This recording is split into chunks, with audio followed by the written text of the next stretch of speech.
Are you ready for these celestial transits? These rotational planets? Around these parts we got high standards. Seeking the truth, wisdom at once.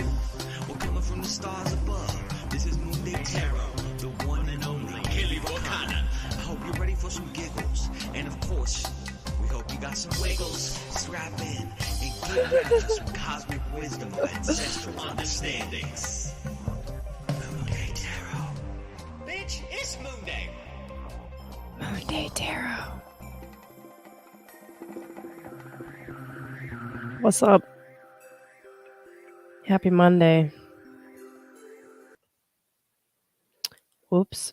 I did that a little bit abruptly. What's up? What's up, everybody? Yeah, shout out to Homie Romy for the music. Appreciate you, brother. Okay. How's it going, guys? I hope you survived the last week without my guidance. I'm sure you did. Clearly you're here, so, somebody's doing something right. Yeah, I got super sick last week. It sucked. But you know what? It's fine. I know how to take care of myself, and we have bounced back. Still a little bit kind of like froggy, but it's all good. What's up, Annie? Hello, Stacy, Edward, still standing, Rye Guy, Gordy. What is up? Okay. So this week we have the eclipse tonight. It'll be at 3 a.m. Mountain Time. So that'll be 5 a.m. if you're on the East Coast. That'll be 2 a.m. if you're on the West Coast. It will be visible in North America. It's snowing right now where I'm at, so who knows if it's gonna clear up enough for us to see it tonight, but I plan on being awake, so we might as well try, right? Let's see. Honestly, the astrology for this eclipse is pretty wild. And yeah, you know what? Let's just bring up the chart. Let's just bring up the chart, shall we? It is pretty crazy, not gonna lie. And then we have two really nice, pleasant aspects happening later in the week. Oh, very nice. Beautiful. Yeah, dude, it's been snowing nonstop here, so I'm really hoping that it clears up by 3 a.m., but we'll see. Alrighty, so let's blow open this chart, shall we?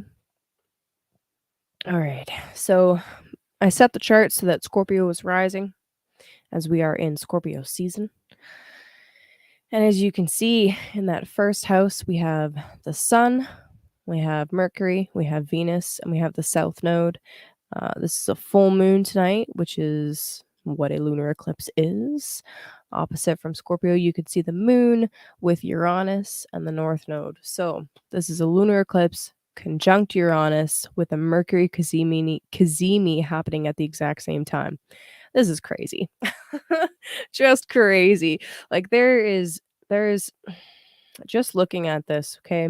There's a few words that come to mind. Sudden genius, um, um, premonitions. Mm, uh, basically, what I'm seeing for this, all right, especially with the Mercury Cazimi happening at the exact same time. By the way, this is called an exterior conjunction with Mercury and the Sun. Mercury makes two conjunctions with the Sun, either interior or exterior. Interior occurs when he's going retrograde, and Mercury's in between us and the Sun. This is an exterior conjunction where Mercury's on the other side of the Sun from us. But regardless, a Cazimi is a Cazimi. What is that? Essentially, the planet is in the heart of the Sun. You can see the little glyph for Mercury is at 15 degrees, and the Sun is also at 15 degrees. Basically, what this means is anytime any planet really is in a Cazimi with the Sun, that means to kiss the Sun. That planet shines through in their like their strongest final form. That's how you can think of it. So having a Mercury Cazimi happening at the exact same time as the eclipse is honestly pretty wild. Um, I'm not sure on like solid data for how often that actually occurs, but I'm gonna go ahead and say that it's probably somewhat rare. Uh, just going out on a limb here, just kind of making a guess. It's probably pretty rare. But regardless, basically, when we experience the interior conjunction, right, the last Cazimi, that occurred right on equinox. So we are already in this really kind of rare Mercury cycle where the intention of the cycle, the first conjunction with the Sun, occurred right on equinox at the beginning of Libra. And now we're experiencing the initiation or the culmination of that particular cycle in Scorpio. Why does this matter? Well, anytime you're looking at a chart, this is a fixed moment in time, yes, but the sky doesn't stop spinning. All right. Everything is a part of a larger cycle. And with Mercury in particular, we're talking about a fairly quick cycle, but still a cycle nonetheless. It's all about the wheels within the wheels within the wheels. Anyway, this Mercury Cazimi in Scorpio, we're looking at what is the intention of the cycle. The intention of the cycle is very Libra in themed. We are trying to bring about justice and some kind of fairness, right? My mind immediately goes to the justice system, the legal system, because I mean, I've been I've been watching a lot of political themed things lately, especially with different inquiries occurring in different countries, right? Uh, Americans, you guys still have the J6 inquiry going on, and I have not been keeping tabs on that at all. Obviously, your guys' election is tomorrow as well, so that's crazy. Um, and up in Canada here, all last like month plus, we've had our own public inquiry occurring. But anyway, we're hoping for justice, right? Well, in order for that justice to occur, some scorpionic shit has to go down first. So, in order for the intention of the Mercury cycle to be fulfilled, there must be an initiation. The initiation is occurring in Scorpio at the same time as this eclipse. So, with that, well, what is the Scorpio intention here? The Scorpio intention essentially is, well, what is the deepest, darkest, craziest stuff that needs to be revealed, right? What what needs to be cleaned up, basically. What's up, bird dog? I hope the moon is beautiful where you're at. I can't see it. It's still cloudy where I'm at. What's up, Logan? So with this eclipse, all right, with the Cazimi and the particular Mercury cycle that we're in right now, also occurring exactly conjunct Uranus, okay? This is like a lightning bolt of energy shooting through the zodiac from one end to the other. Um, we have this sudden realization occurring, this epic moment of revealing occurring. Um, and it's quite likely to result in something highly Uranian. What is Uranus? Well, Uranus represents rebellion. It represents sudden genius, innovation, um, all kinds of really lovely stuff like that. And it can be really beautiful, right? I don't know about you guys, but I have seen some really beautiful things begin to develop over the last couple of years where people are realizing how much they really need community. They really need to be taking care of their own physical needs, right? These are themes of, well, the community part's not Taurus, but taking care of your own physical needs is very Taurus, right? Growing food, um, making sure that you have on hand anything that you might need should any kind of a worst case scenario occur, right? Like your basic medical supplies, et cetera, et cetera. These are very, very Taurus themes. And of course, with the the other part of this eclipse occurring in Scorpio, well, the Taurus Scorpio axis to me speaks a lot about, well, I mean, on one hand, the sensual side of life, right? Um, with Taurus, we're talking about our five senses, right? What we can touch, what we can feel, what we can smell and taste and see with our eyes. There's a lot of art, right, that is associated with Taurus, the artistic side of life. It is a Venus sign, after all. And then with Scorpio, there's so many ways to look at Scorpio. You can see it as, well, the mysteries. You can see it as what needs to be purged. To some people, Scorpio is a really scary sign.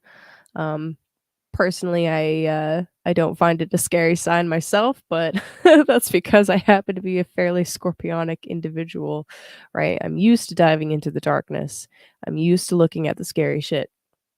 And I'm sure a lot of the people here right now and that will watch this going forward probably feel pretty similar, right? You've seen some dark shit in your life, so it's not exactly scary. Um, so I guess what I would say is if you're not used to the scary, you're not used to the darkness, this might be a difficult kind of eclipse for you. But I'm not scared of poop.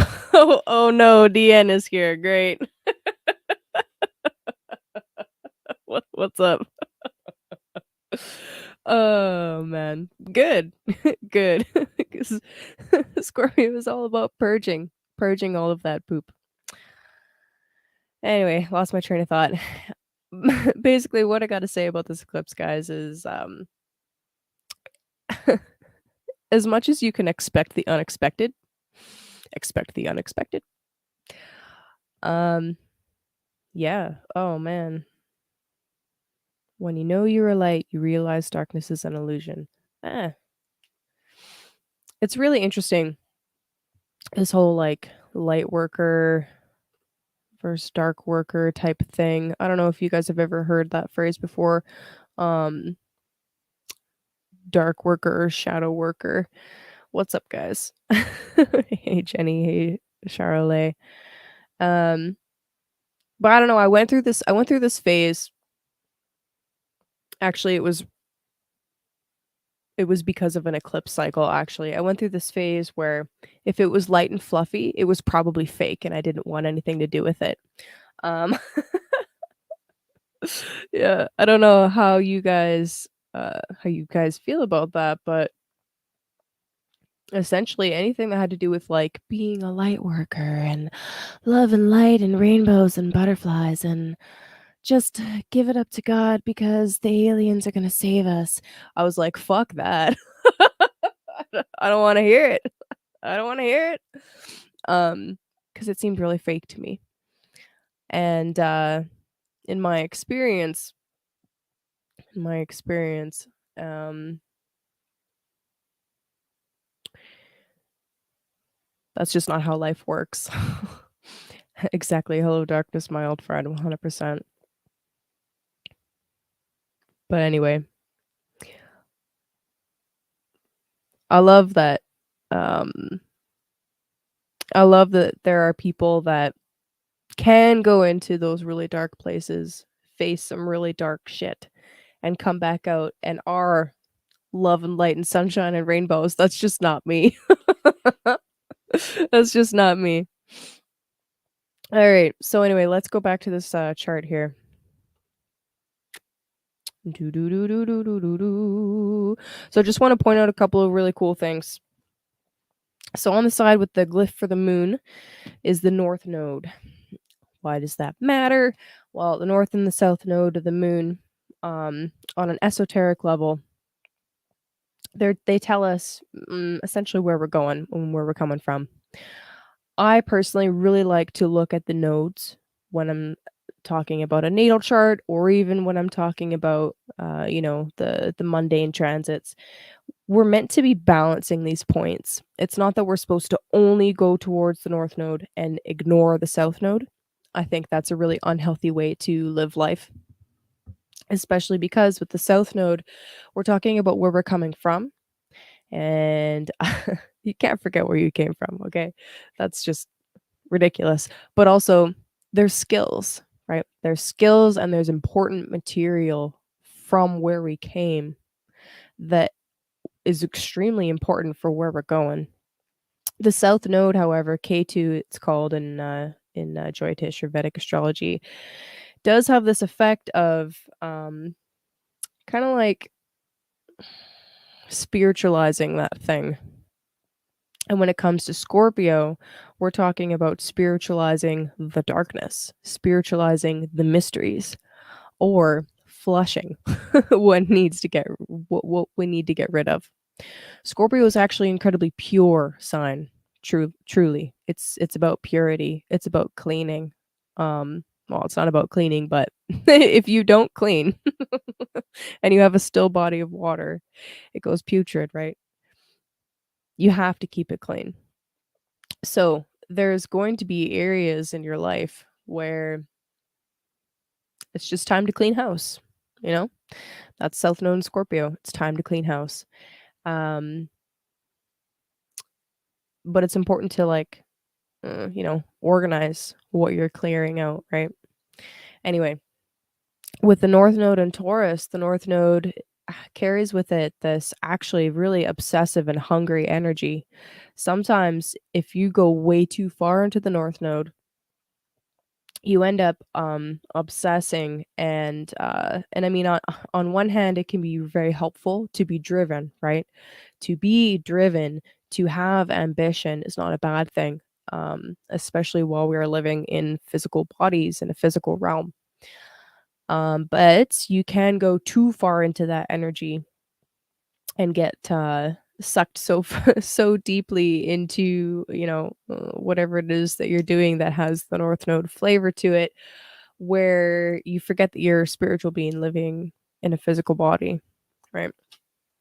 So anyway, with the North Node and Taurus, if you are struggling with anything, right, if the Scorpio eclipse energy is bringing up really difficult energy, then the best piece of advice I would give to you is to ground into your body.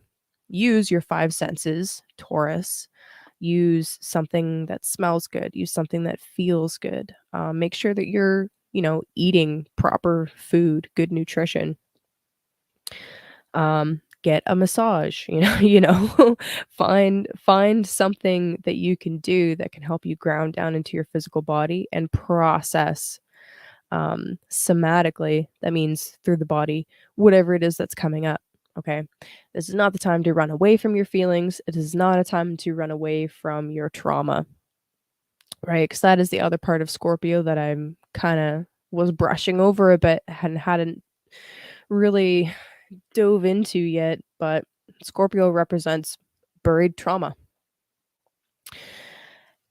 And through these practices, there's a multitude of different channels out there that have different tips and techniques that you can use through these different channels. This is where we actually uncover the most amount of light. Okay. All right. Do.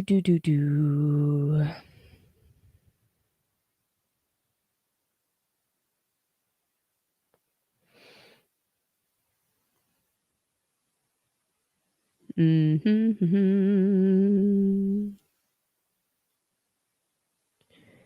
right. Sorry. I was just going through the comments. Oh my gosh. All right. Okay. Any questions? I love the Mercury Kasimi energy being paired with this eclipse. It's like if ever there was a time when you wanted to keep something a secret, now is not that time. Good Powerball numbers. I know. Nope. Sorry, Jared, you're on your own. Where do babies come from? The Scorpio Taurus axis. That's where babies come from. Oh man. Okay. You have a question. What the fudge? Yeah. I don't know. Good luck. It is mind-blowing to me that this is please don't read the comments. Oh god. Yeah, it's mind-blowing to me that y'all down in the States are having your election tomorrow. Like this is crazy. This is the craziest election timing I've ever seen. It's nuts. It's so crazy. I don't even know what to say. And in addition to like just all of the shit on the, on the nodal axis is also being squared by Saturn. It's not an exact square, but it's close enough. Okay, it is close enough that it's gonna fuck your shit up, basically. Basically.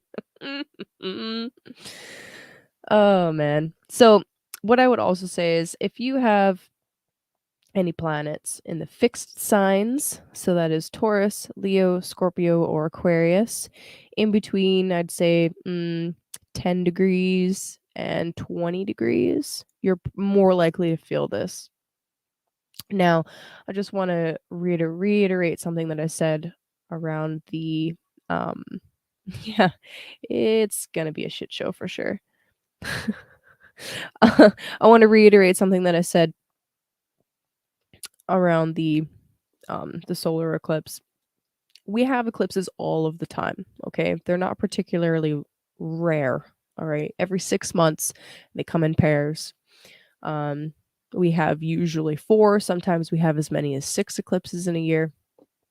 So it's not like it's like a once in a lifetime, never gonna happen ever again kind of thing, right? We have them all the time. They don't necessarily affect you on a personal level unless they connect with some of your personal planets. Logan, I make no promises. Anyway, unless it connects with some of your personal planets, right? Either by conjunction, opposition, or squaring, it's not likely to affect you super heavily. And with that said as well, eclipses are not negative. Often they can bring crisis events. But even with those crisis events, there's always something better, something that helps you later.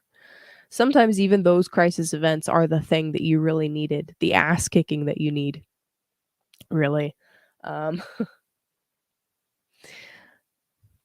For an example of that, you can see my last broadcast for the solar eclipse. I told you guys a story about some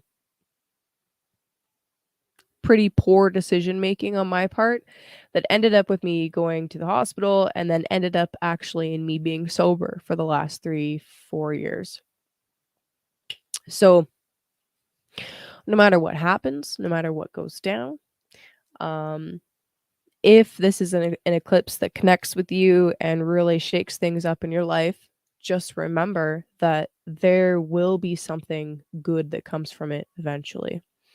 It might be, it might be difficult to see why, right? Sometimes when we're in the thick of it, we can't see the why, right? Actually, I would say probably always you can't see the why. It's usually not until later when you're able to zoom out. It's like, oh, that's why that happened. Often our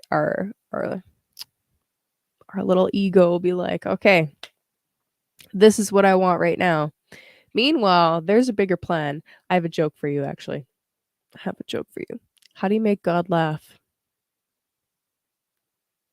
Tell him your plans. Yep. Okay. So that's the eclipse.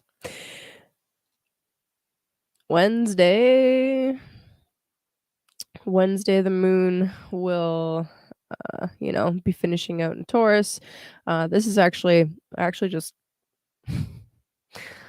clicked the next day forward, but it's still at like 3 a.m. But anyway, Wednesday, the moon's finishing out in Taurus. Nothing super crazy is happening. Thursday, moon moves into Gemini. And oh, by the way, actually, hold on, let's go back real quick.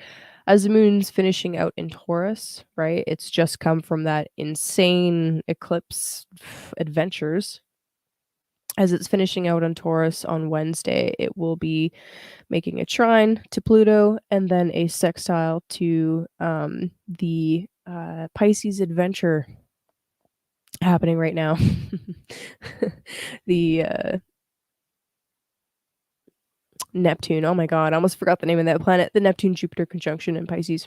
So basically right after this like real raw dogging eclipse, it's kind of gnarly, not gonna lie. Right after that, as the moon's finishing out in Taurus, it's making these really nice aspects. And I'm actually really looking forward to the sextile to the Neptune Jupiter Pisces combo because it's a very healing aspect. It's kind of like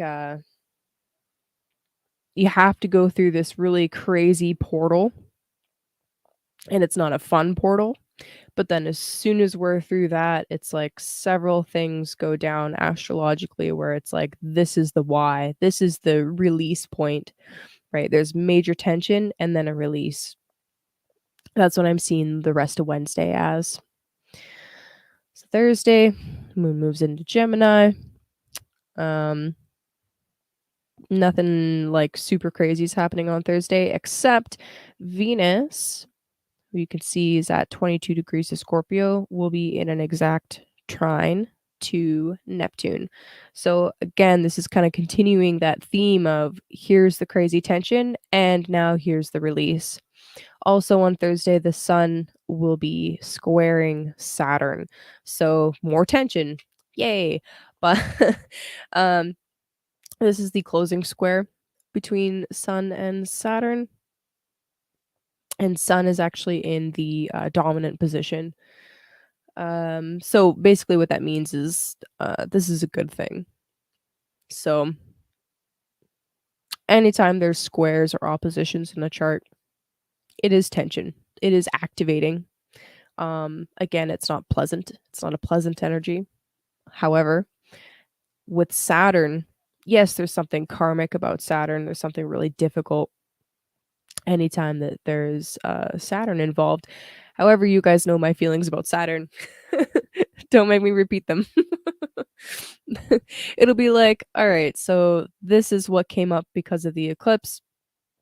This is what we got to deal with now. And then the square to Saturn is like, yes, this is how you deal with it exactly. And this is the way, the proper way in which to deal with it.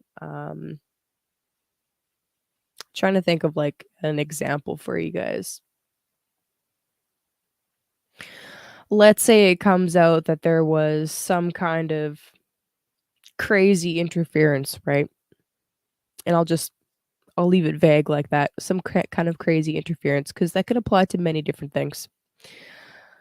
By Thursday, when the sun comes into a square with Saturn, it'd be like, all right, this is what happened, and these are the steps that we need to take in order to correct it. Or alternatively, this could be like the restrictions because it can play out in multiple different ways, right? This could also be essentially the restrictions around social media to not talk or not be able to talk about what was revealed with the Scorpio eclipse. So, with that, anytime there's that kind of a restriction, it actually leads to further innovation in another area. So, I'm actually kind of like picturing right now. Hold on, let me come back. Let me baby come back. You can blame it all on me. Okay, sorry. Um, what I'm picturing right now, okay, is we have this like this geyser of information, okay? And this is Saturn and Aquarius, all right? They've got like this duct tape and there's like this this pipe that's burst. Oh my god, that's hilarious. So there's this pipe that's burst, okay? Saturn's there with the duct tape, like trying to slap it over the hole, like, holy shit, we gotta stop this leak, man. Oh my god. Meanwhile, six other holes burst in other places. That's the square to Saturn. Hmm. Oh my gosh. Who invited this clown? I'm just kidding. You're welcome. You're welcome here, Deanne. I'm just giving you a hard time. By the way, yeah, flex tape. Yeah, or what's it called? I forget. There's some really amazing tape. Doesn't matter. Doesn't matter. The brand of tape doesn't fucking matter, okay? The point is Saturn's gonna try and contain it, all right? And it's not gonna be contained. All right, I wanted to show you guys something else. This is a super cool website. You'll note for my NASA hating people, it is not NASA. So the website is moonblink.info, moonblink.info. It's kind of cool because it is an amazing eclipse database. So anyway, looks like a really boring website, but just scroll down. You've got all of the times in UT for when it begins and when it's at maximum and when it ends, and also shows you where it'll be visible. So maximum eclipse will be visible right in the middle of the ocean. Lovely. But I know not everybody that's listening is from North America, but as you can see, North America is within the visibility range for the eclipse. Pretty cool. Also, people in Russia will be able to see it. Some of East Asia. Very, very cool. And the eastern part of Australia and New Zealand will also see the eclipse. So just wanted to show you guys that. Pretty neat. Cool website. Definitely check it out. Yeah, if you guys could see the eclipse, please send me pictures. It's probably still going to be cloudy, but who knows? I don't know. Maybe I should actually set the intention to like clear the clouds with my energy. That'd be really nice. Okay. Do I have anything else to add to this? Let's see. Friday. Let me just come back in here. Right. Friday, Moon will be joining with good old Mars in a square to Neptune. I fully anticipate there to be complete and full and absolute media spin happening by Friday. Like Propaganda Central. Definitely. And then by Saturday, Mercury has moved a couple degrees away from the sun and is now trining Neptune as well. So again, just a continuation of the media spin as far as like mundane events go. But how can you use this energy yourself in your personal life for empowerment? Well, basically, when you have a very strong water trine, this is about your feelings, your emotions, and also artistry. So when you've got really crazy water trines like this, I mean, number one, it's really psychic energy. It's like incredibly psychic energy. Um, but if you can disconnect from social media for a few days, I would recommend doing that. Um, basically because pretty much everything that you see, you can almost guarantee that it's going to be either fake, spun, or if it's real, it's about to be buried. So I mean, screenshot, print, whatever, do what you got to do. But I just feel like you can better spend your energy over this next week doing art and having real conversations with real people, connecting offline wherever possible. On Sunday, moon's moving through Cancer. I actually just really want to show you guys Monday. Monday, we have this like really intense grand water trine. What is a grand water trine? It is where there is planets in each of the water signs and they're aspecting each other in a trine. That is a grand water trine. Ta-da! And as you can see, it's actually forming a kite and pointing down at Pluto. Dun dun dun. It's not that scary, but but again, I just want to reiterate this is really beautiful energy for moving emotions, right? Finding ways to literally channel your emotional energy into positive things. If I were an evil mastermind, okay, and if I were interested in specifically, say, loosh harvesting, I would do everything I could this week to distract and to upset people because people are going to be very, very much in their emotions and very, very much ungrounded. So, I want you guys to do what you can to combat that by not letting them. Okay. Business as usual with media, exactly. All right. 100%. I described bird dog. Nice.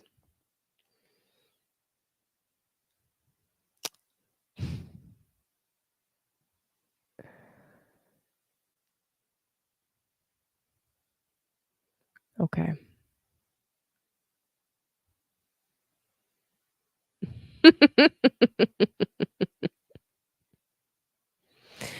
Alrighty.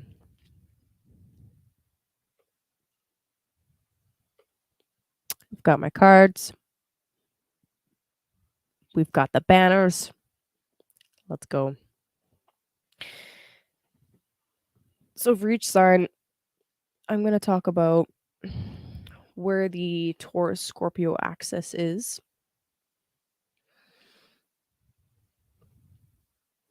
This will be most accurate if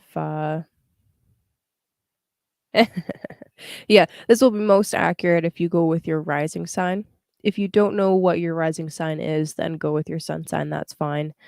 Um, it'll just be more accurate if you don't, but that's okay. All right. Let's see. Who am I starting with? What's up?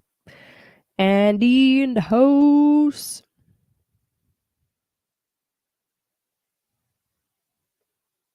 All right. Sorry about the silence. I'm actually just um opening a tab here.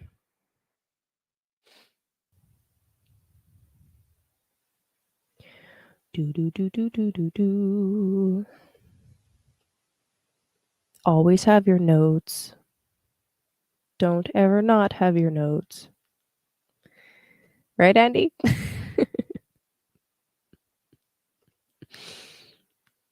Don't forget your notes.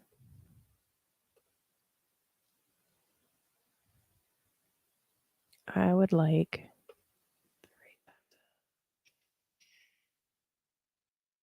All right.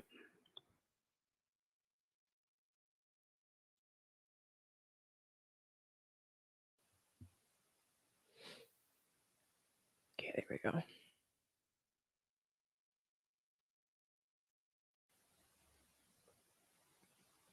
Okay, friends.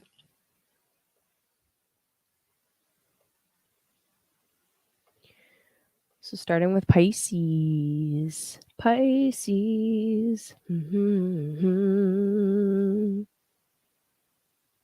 Yeah, Stacy, yours is easy. It's like, what's your rising sign? Cancer.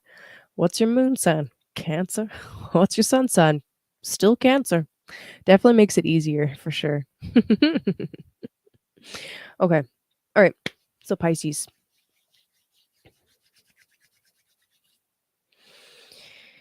Oh, my friends. So for you, Pisces, the lunar eclipse is occurring in the third house. Taurus is your third house, and Scorpio is your ninth house. Essentially, this axis speaks to learning and disseminating information. The third house is all about tools. Well, actually, there's a lot of things that get covered by the third house. We're talking tools and skills. We're talking about siblings. We're talking about your neighborhood. So I'm going to talk about this in the context of tools because I think that's the easiest way to think about it. But for you, Pisces, with this eclipse highlighting this axis of, the third and the ninth axis. What's up, Cody?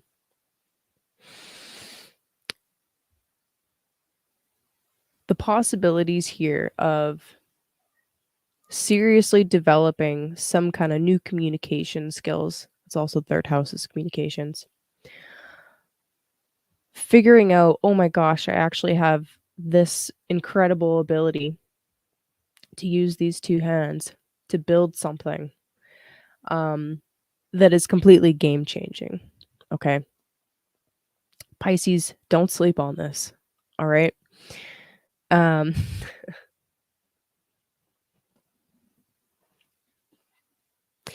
you have an opportunity to work some really serious magic. All right. The South Node, Mercury, Kazemi, all that lovely stuff happening in the ninth house. The ninth house is the house of divination. It is publishing. Okay. It is religious studies, you could say.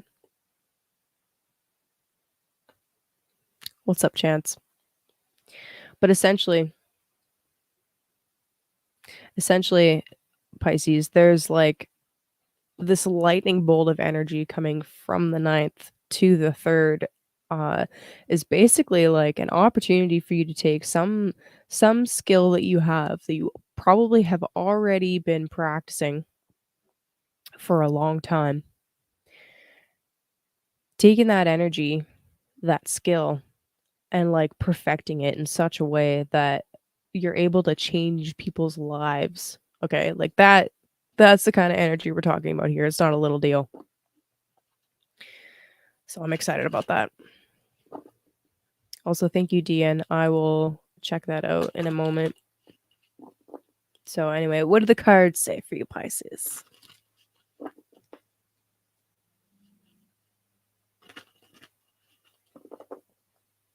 When is the W? What do you mean, Mercury? Mel? Or when will the W? When will the W? I feel like this is not a complete sentence.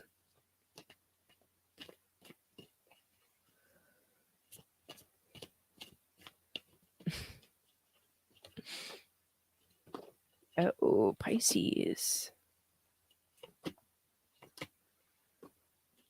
All right, Pisces. We got the Four of Cups. We have the Ace of Pentacles. And we have the Eight of Wands. Ooh, with the World underneath. Nice. Okay.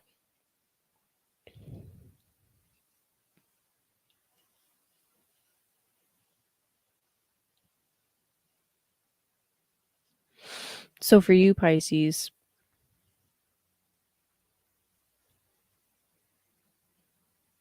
You know how I said don't sleep on this? What's up, Deep Vortex? So, yeah, don't sleep on this. There is this opportunity to take something that you already have, right? Some either skill that you didn't even know was really as amazing as it actually is, and use it for something really beautiful. Okay. The Ace of Pentacles is coming in because, well, it's like this is a hidden treasure. Okay. Sometimes with the Four of Cups, we're talking about, being too comfortable or just not taking advantage of everything that is actually right in front of you.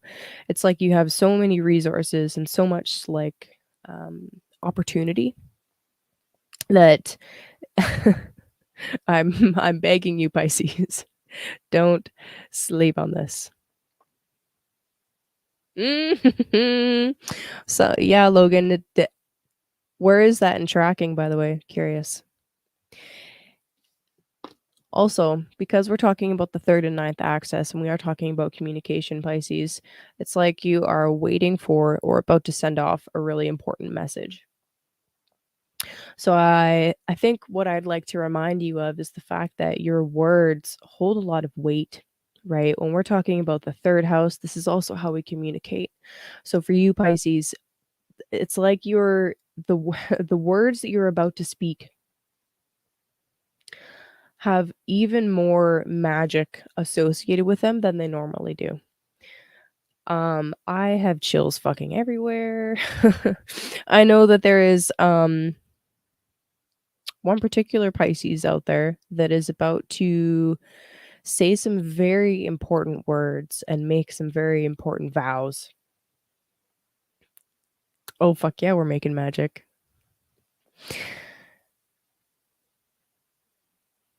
And I can't say any more than that. That's all I got. That's all I got for you, Pisces. So anyway, make it count, okay? Make it count.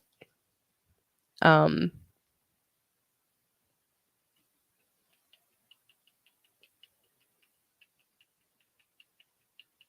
like if you were the kind of person that is really into like manifestation magic, this is the time to really like, oh my god, I don't even know, just make it fucking count, okay? Because but the astrology and the cards are both telling you that you have so much more power than I think you are even aware. Okay. Okay. Good. Glad. Glad we got that covered.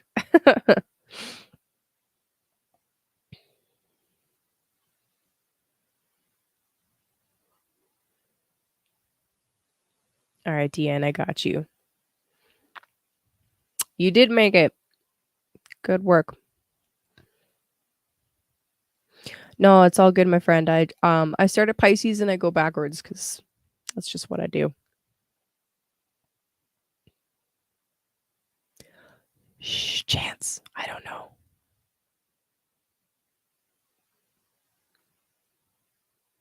Okay. All right, Deanne. We'll do you first before I keep going.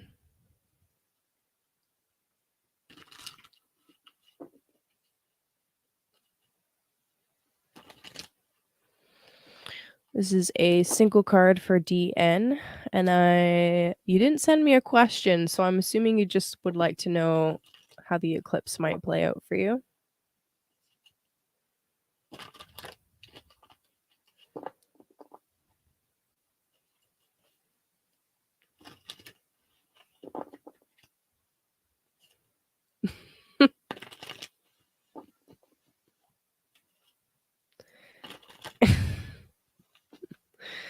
All right.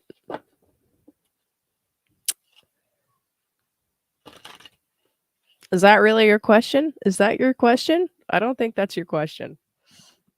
DN just needs a hug. He probably does need a hug.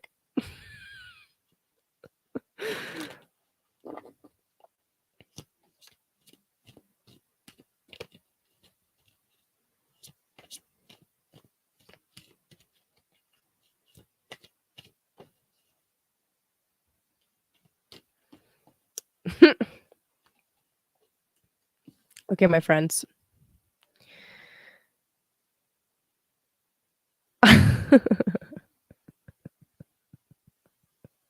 All right, so DN, what I got for you actually is the Seven of Pentacles. So it's funny actually because the first comment that I saw you make was about money, and well, you got a Pentacles card. The Seven of Pentacles is actually about, sometimes it can be about having your efforts frustrated because it's like you really want something to happen. You've been planning for it, working towards it, and it's like you just can't have it yet. But actually, what the Seven of Pentacles is actually here to remind you of is that sometimes you have to go for the long-term game rather than the short-term game. I really love when it comes to sevens in particular, and I know you guys have heard me say this before, but when it comes to the sevens, this is an initiation. Okay. It is a major testing point. And you're being asked, hey, are you ready for the next level, the next octave up?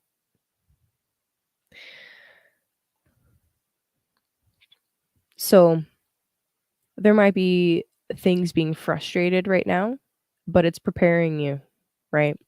And actually, what we see in this particular image is you see somebody cutting off with a ritual knife a piece of mistletoe. All right, in the dead of winter, because mistletoe is weird like that and grows at weird times. But anyway, he's preparing for a ritual. All right, he's preparing for a very important ritual for the winter solstice. And the point is that you cannot cut the mistletoe too early. You have to wait for the right timing. And the Seven of Pentacles could be pointing to there is something coming up for you that is helpful to pay attention to. Where it's like the timing is like just ripening, but not yet. Yes, and actually, you're right. Well, it's a crescent knife, so it's meant to represent the moon. But yeah, you're right actually. And it's interesting because this is actually a Saturn card. It's Saturn and Taurus. But anyway, Aquarius.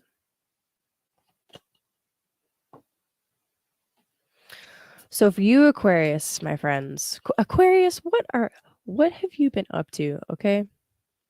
I'm curious. How does it feel having Saturn finally going direct and getting ready to leave your sign? It won't be too long now before Saturn's out of there and he's not coming back. So this is really important, Aquarius, okay? There is this very important stage that is coming to a completion right now. And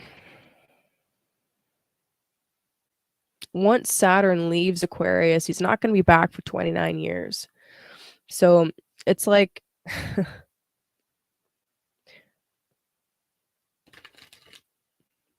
shit's really difficult at the moment. Okay, I get that.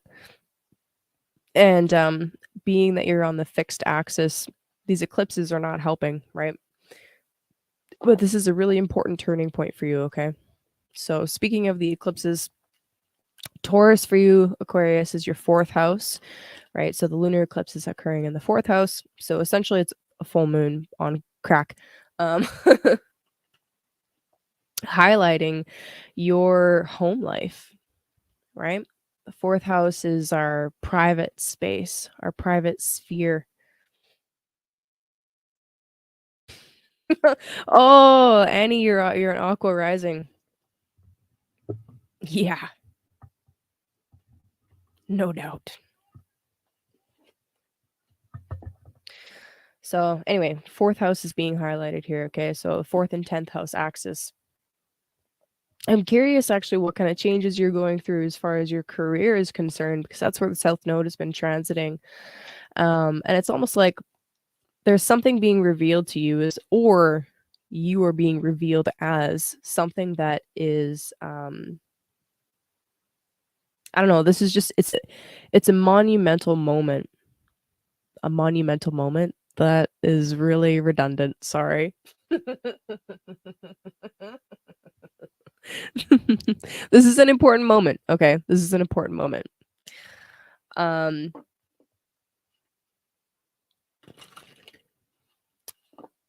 Eclipses with the South Node in the 10th house don't always mean that your career is ending. Sometimes it's just a shift and a morph.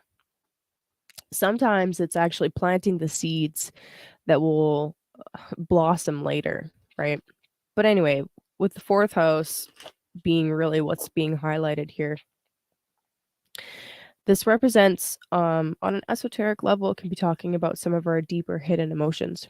Stuff that they say that what's in the 4th house is we willingly bury it. It's like, nope, I know that's there and I'm not looking at it. Whereas the 8th house is like, the 8th house is we don't even know that it's there. And then it just like pops out like skeleton in the closet. Like, what? How you doing? But 4th house is stuff that we willingly bury.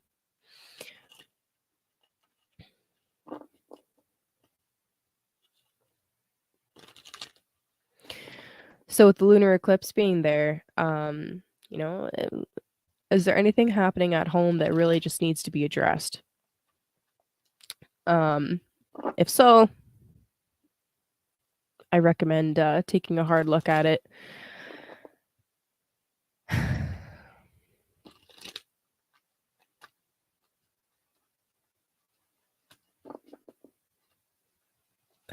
Pluto's still a planet.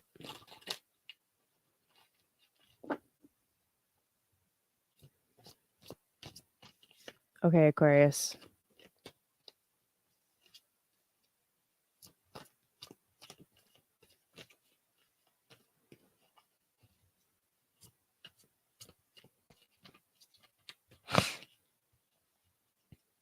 Oh, also, sometimes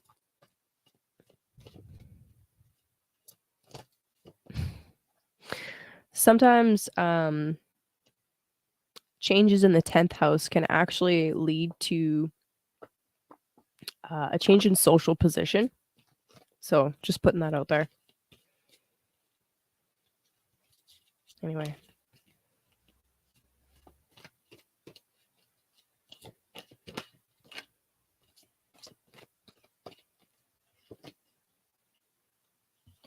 Damn, Aqua. Oh. Oh. Ooh. We got the Fool. We got the Star. And we got the 10 of Cups. And underneath is the King of Cups. Okay.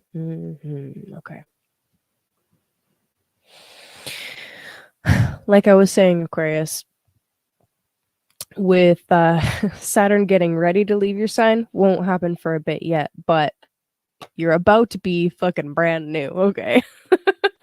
It's like this huge weight being lifted off your shoulders. With the Fool coming out with the Star, I actually really love this. This is definitely the energy of something new coming in, something that's refreshing.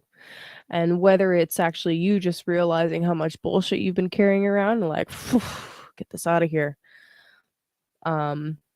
Or something being forcefully removed.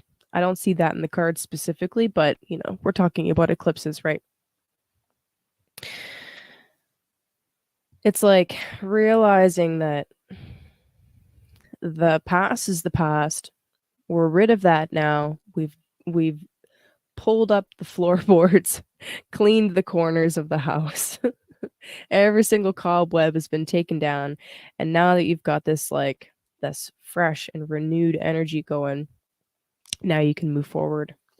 I really actually like, these are really beautiful cards. Like the 10 of Cups. The 10 of Cups? I mean, okay, I don't always give the 10 of Cups a nice meaning, but there's nothing here suggesting escapism, so we don't need to go into that. But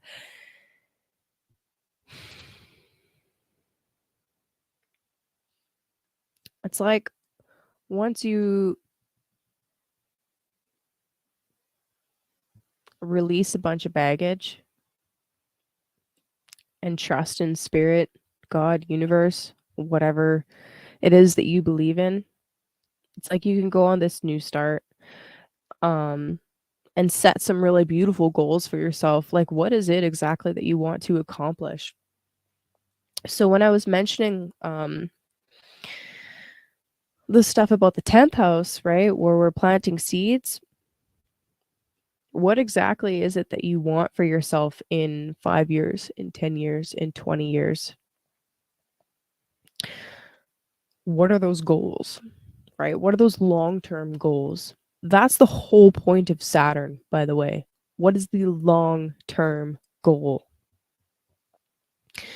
So before Saturn leaves your sign, yes, it sucks, but he's really asking you to structure your life in such a way that whatever that far-reaching vision is, you can actually accomplish it.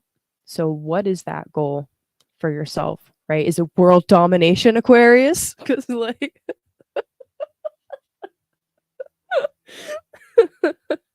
oh my god. Is it financial independence, right? Is it to be the next Silicon Valley billionaire? You know, whatever whatever it is.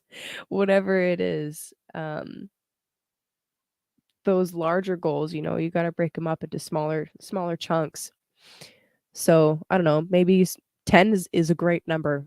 Break it down into 10 little chunks and then go from there and keep plugging away at it, okay? And also, you know what, Aquarius, it's okay to be a little bit weird, all right?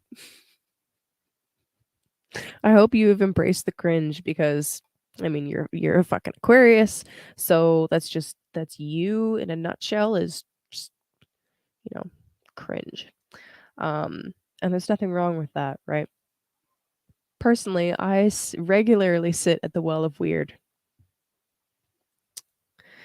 Too late, DN. We're already there.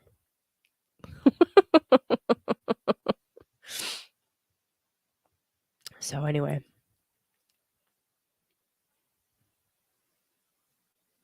Yeah, allow yourself to draw from the web of the weird. Binge on the cringe. Yes, I love that.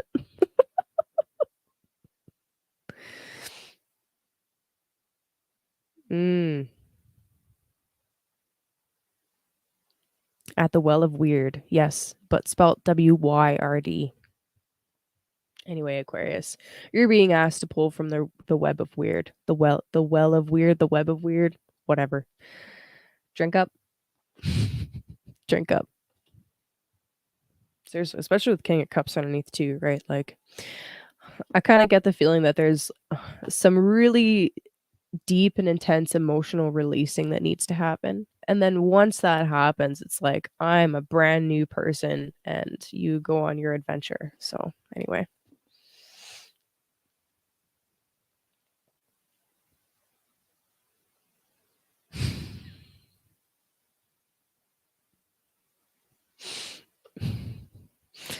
You guys are nuts and I love it. All right, Capricorn. So Capricorn, this is your 5th and 11th house axis. Taurus being the 5th house, and Scorpio being the 11th. Also, Charlotte, I got you. And, oh yeah. Word. Yeah, I got you, my dear. But let's do Capricorn first. Caps in the house.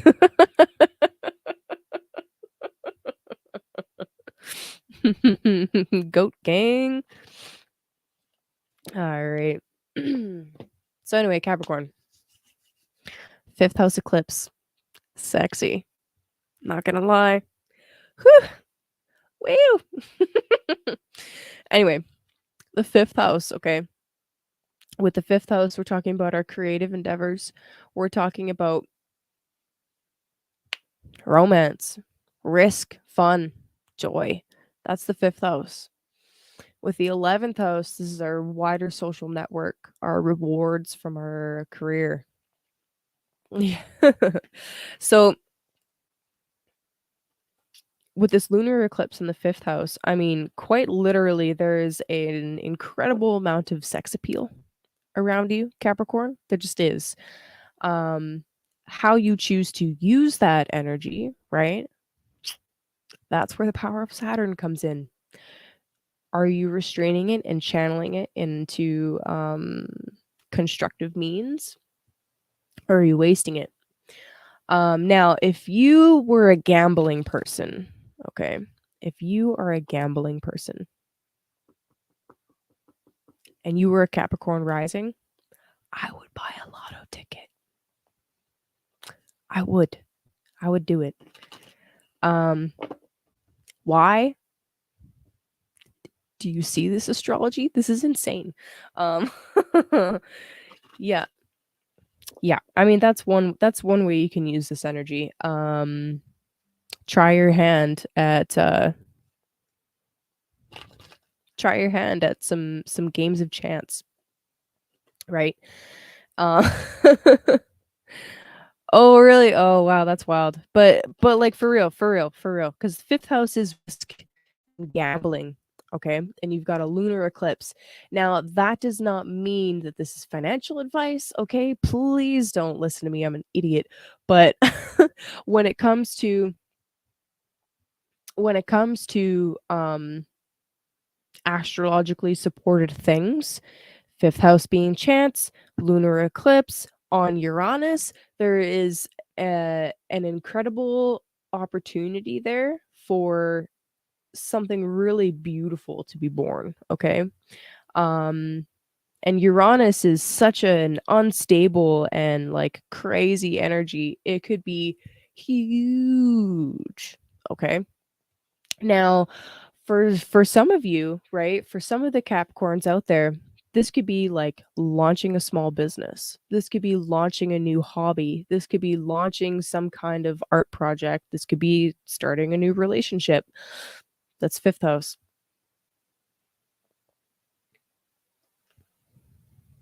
Uranus is extremely unstable.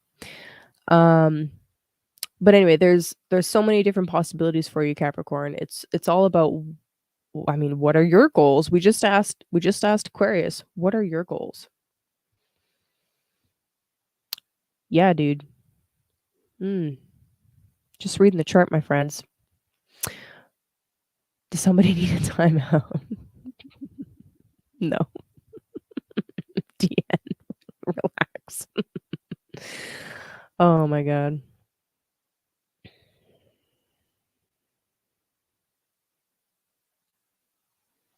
Logan, yeah, Cat Moon definitely counts for sure.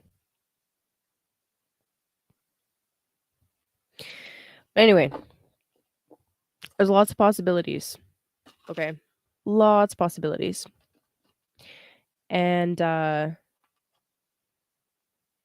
I mean, honestly, this is a kind of an exciting eclipse for Capricorn anyway. It's really unstable, not gonna lie, but that doesn't mean that it's not fun. Yeah. Okay.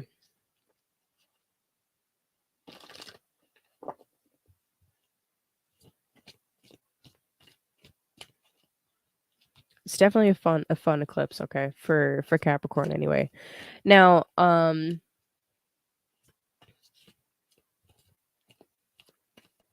just trying to think real quick about the Mercury Cazimi in the 11th. It could just be like, it could be something as simple as getting some kind of like message or realizing something about maybe your friends, where it's like or having a really deep and intense conversation with a wider social network, or revealing something or having something come to light, some kind of like scandal where it's like This is something that really needs to be talked about, that cannot just be ignored.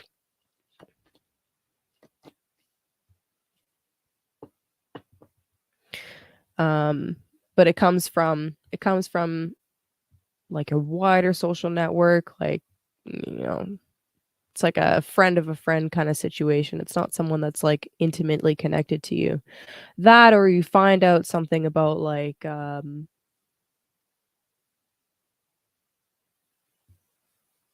don't know, I've got long-term goals on the mind, and 11th house can deal with,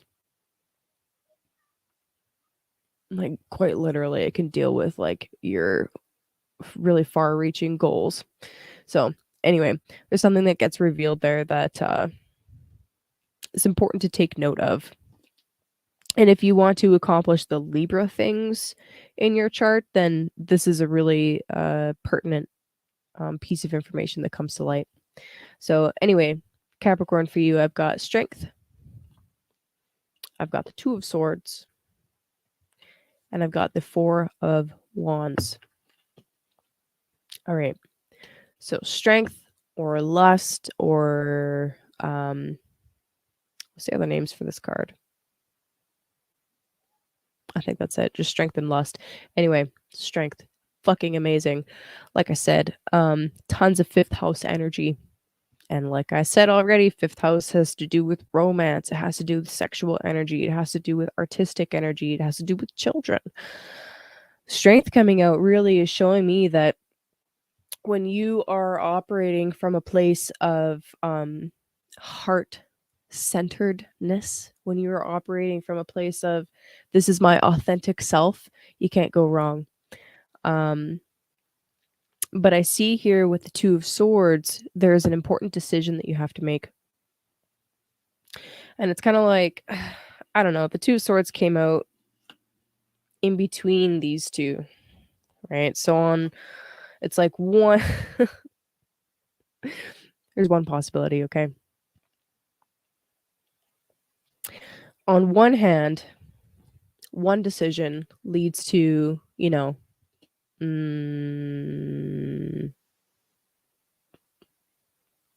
ecstatic joy. Let's put it like that. And the other side, the other part of the decision, or the other side of the argument, I guess, leads to stability and celebration. Now, I'm trying to think of like, what is some way that you could have it both, right? How can we have both here? Because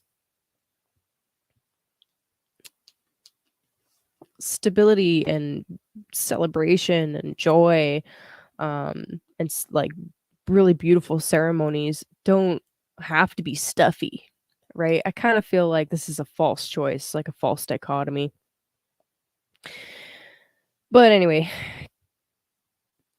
I'm getting all up in my own head. Sorry, Capricorn. Let's see.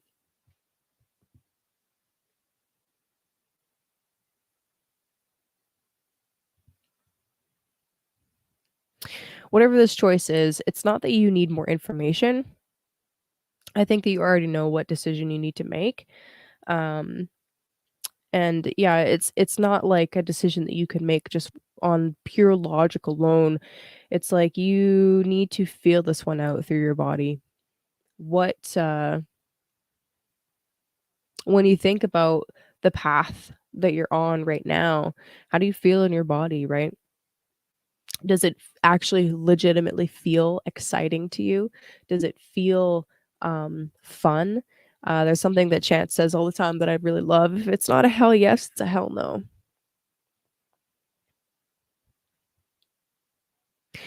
If, however, you feel literally in your body that if you continue down this path that you're more likely to head for trouble, or you feel anxious, and I don't mean like nervous anxiety, I mean like a dread anxiety, right? Then you know you're probably on the wrong path.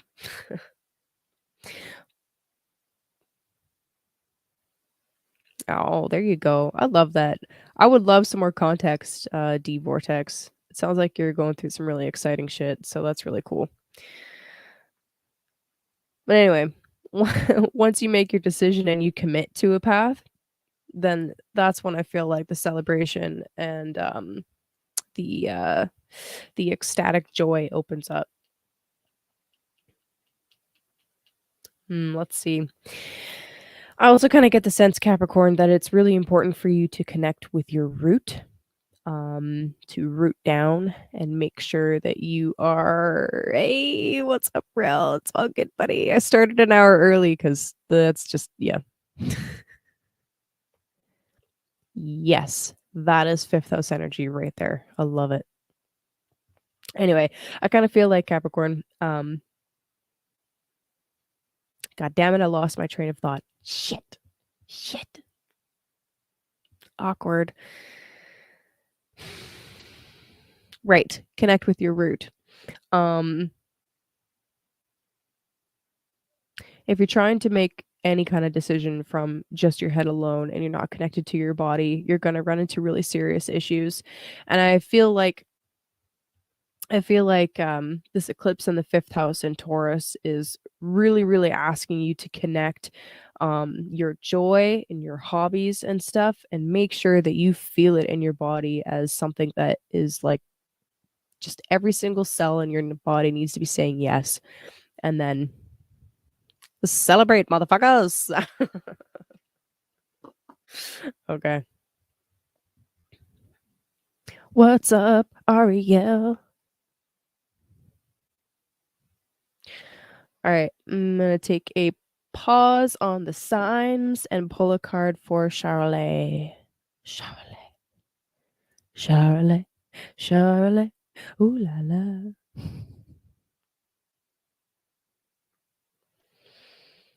Okay, no specific question. Alrighty. And you sent me enough for 2 cards, so I'm gonna pull you 2 cards. What's up, Crypto Tales? I definitely already did Pisces. You'll have to scroll back.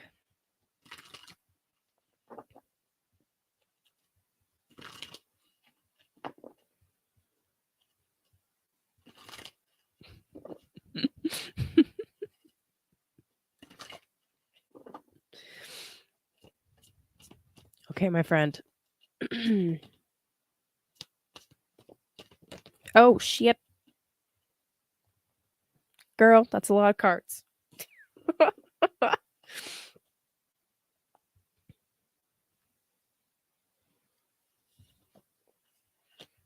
Okay. Okay. Oh, thank you. Well, we're doing 2. It's too late. It's too late. We already did 2, so okay. Charlotte, for you, I got the 9 of Cups came out right away, and then Justice came out as well. Yeah, do it up. Oh yeah, that's right. See, I already forgot what I said for Pisces, but now I remember. Yeah, dude. Your words are magic. Don't sleep on this energy. Okay, anyway, Charlotte. We got the 9 of Cups and Justice.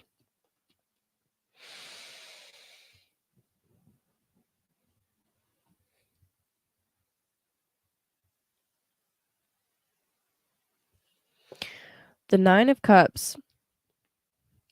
Okay, this is about emotional satisfaction, right? This is about feeling good in your body and with the decisions that you're making, and also feeling like you're emotionally supported.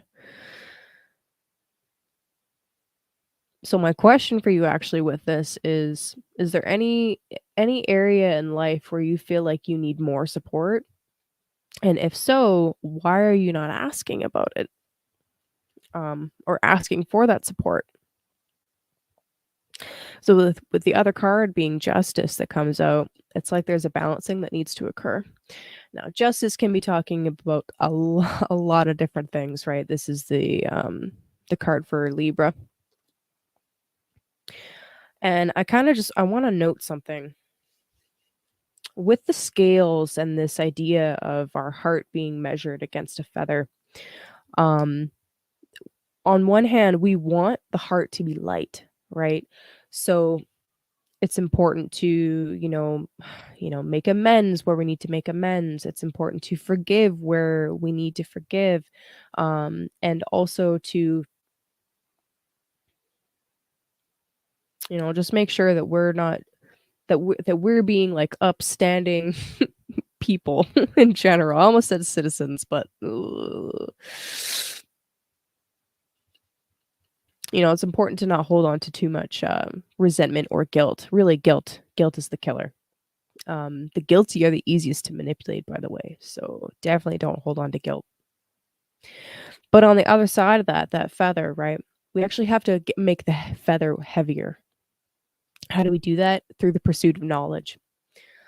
So, yes, let go of things wherever possible, but also there's lessons to be learned, you know. Anyway, do you have any questions, Charlotte? I'm seeing an oof, so I'm imagining that I'm hitting a nail on the head. I love that the Nine of Cups came out, okay? Because I think that this is supposed to be a reminder for you that you actually have a ton of support. Like, he's sitting at the table by himself, but he didn't set those cups up just to, have cups set up. He's waiting for his dinner guests to arrive. All right. So you have a ton of support around you. It's just about um, asking for help when you need to, right? Um, like, why is it so hard for us to ask for help or say when we were wrong? I don't know, but that's just something to keep in mind, right? You have a support network, so use it. And yeah, you got this, girl. You fucking got this, okay? Shit. Okay, one sec. I gotta reset my cards. They're all fucked up.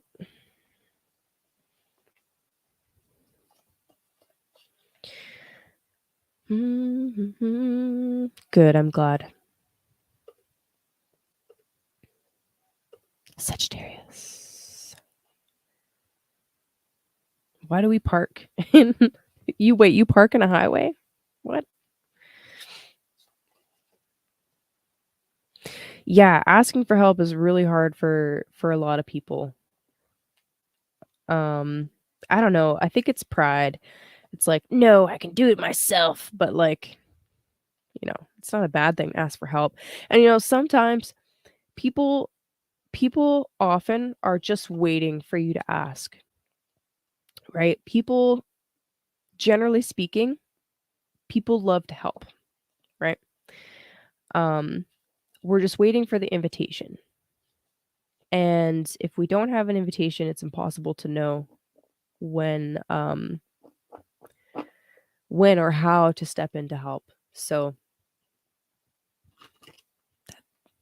it's my piece of advice for the night. Okay.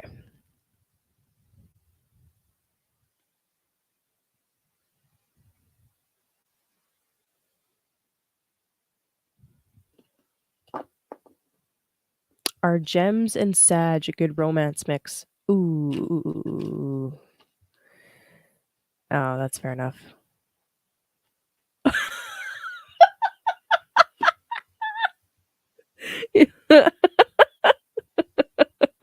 How do you know the moon is voting Republican?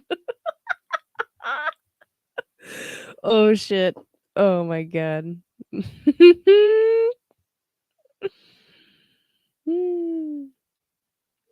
Yeah, that makes perfect sense. That makes a lot of sense.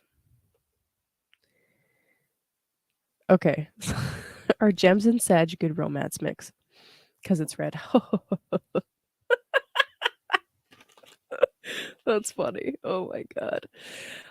Okay, so Melanie, when it comes to synastry, it's so much more than just your sun sign. You got to look at, oh god, it's really in depth. It's not just like a sun in Sag and a sun in Gemini. I mean, they can be a good mix, but it also depends on your moon signs, on your rising signs, on the Venus and Mars. It also depends on where Saturn is in the two charts and how that interacts with things. So, I mean, in general, you could have really excellently, really excellently matched sun signs, but then have like horrifically mismatched moon signs. And when it comes to relationships, the moon is way more important than the sun because the moon talks about how we feel and our what helps us feel safe, right? So, yeah. Short answer is I have to look at the chart. Okay. Anyway, Sagittarius. Sagittarius. How do I know what my moon sign is? There are no less than 100 different websites where you can enter your birth information to find out what your moon sign is. One of my favorites is astro.com. It's really easy to use. Now, you will need a fairly accurate time in order to get the correct moon sign because the moon moves an average of 12 to 13 degrees a day. So let's say you're born on a day when partway through the day the moon changes signs.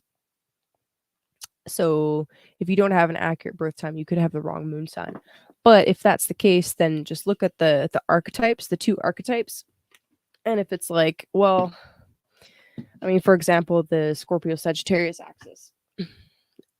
If you read moon in Scorpio and it's like, that is not me.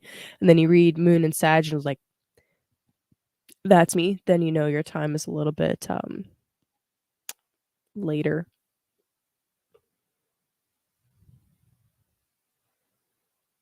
That's true, D Vortex. They could pay me to read their chart.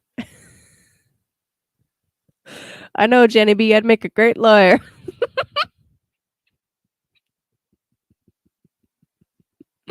Oh shit. I know what time I was born. Yeah, cool. Great. Excellent. Yeah. Okay. Okay. So Sagittarius. Sagittarius. Oh my god, that joke from Satan was really funny earlier. Gonna lie. Oh shit. All right. So Sagittarius. The Taurus Scorpio axis for you is the 6th and 12th axis. All right. So Taurus is your 6th house. Scorpio would be the 12th.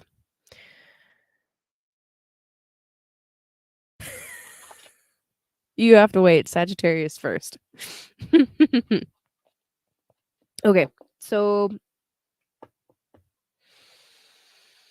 an eclipse in the 6th house. Basically, what I would say about this is that what's being highlighted for you is aspects of your routine or your work. This could quite literally just be like, hey, there's this thing that I've been doing every single day, and it's actually causing all kinds of self-sabotage. Then you're probably going to want to stop doing that thing. You know what I mean? The Mercury Cazimi in Scorpio happening in the 12th house. What I love about this actually is that this is essentially helping you see some kind of behavior or some kind of behavior essentially that is causing your own undoing. So I kind of already touched on it a little bit, right? Like there could be something about your routine that you're doing that's like, it's like shooting yourself in the foot. Maybe you have like serious inflammation issues and you just like cannot quit bread. or or like you need to do something but you haven't been doing it. This eclipse is really going to highlight that for you to be like, okay, this is the consequences if I don't do that. It's time to buckle down and fix whatever it is that needs to be fixed.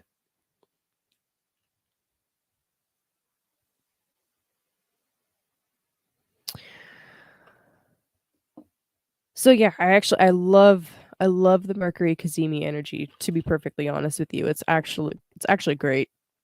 In the 12th house specifically for you guys, because it's really going to help highlight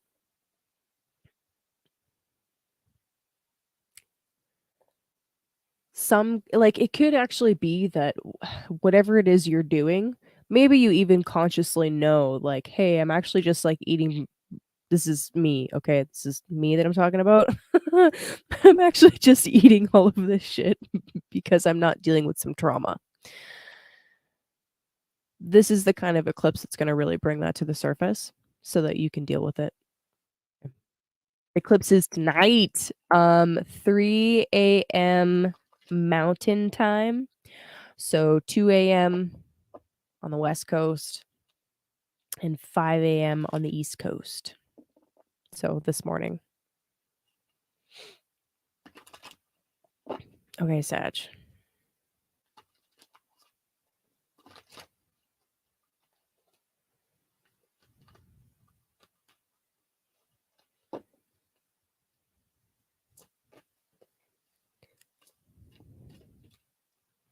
I'm really hoping that the clouds clear up. 2 a.m. on the West Coast, Annie. Whoa. Sag. Oh, shit. Dude, I'm getting, like, you guys are getting great cards. Okay. All right, Sagittarius. So what I got for you, actually. Ace of Pentacles. That's exciting. Also the 10 of Wands. There we go. And the Queen of Pentacles. Oops. Punching mics. Sorry. All right. Sagittarius. I love this. Okay. Ace of Pentacles came flying out of the deck. That's friggin' great. Immediately after that, we got the 10 of Wands. So this is the habit that you need to give up. This is representing the thing that you're doing that is causing some kind of self-sabotage. And this is what you're going to get if you do it. I love that the Queen of Pentacles also came out. Queen of Pentacles is really speaking to this this overarching theme that I've been talking about, where it's more about the long-term game. What are you trying to accomplish overall, right? The Queen of Pentacles is organized. She's got her shit together. Okay? She's got her shit together. She's also very well aware that whatever abundance and fertility exists, it needs appropriate channels to continue to flourish. I hope that makes sense. It makes sense in my head. But anyway,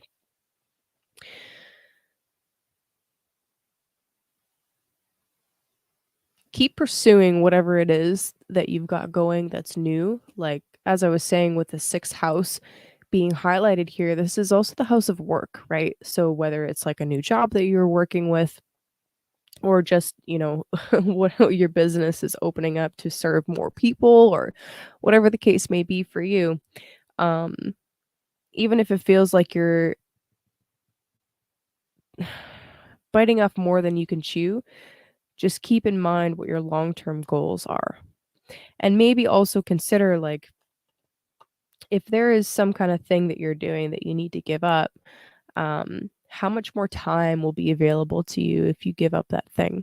Like, I was talking about, just a little while ago, I was talking about my love of bread, right? I fucking love bread. But, how, how much, how much more energy would I have, for example, to follow this metaphor through, how much more energy would I have for other things, if I were eating better, right? Rather than, like, just going for the simple and convenient thing when I'm hungry, just as an example. So anyway, there is something that you do need to give up, right? But I love that this is the 10 that's coming out, because the 10 essentially promises that this is the ending of something. And I love that it's being supported by these two pentacle cards, reinforcing again the fact that it's really important for everybody to be in their body right now and not escaping. It's really important to be working with this energy in a grounded way. Okay. So, anyway, Sag, that's what I got for you. Love you, girl.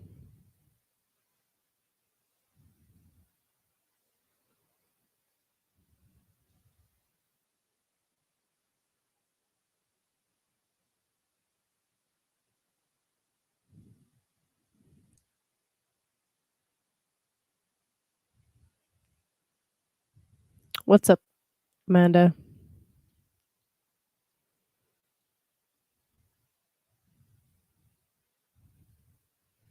Okay.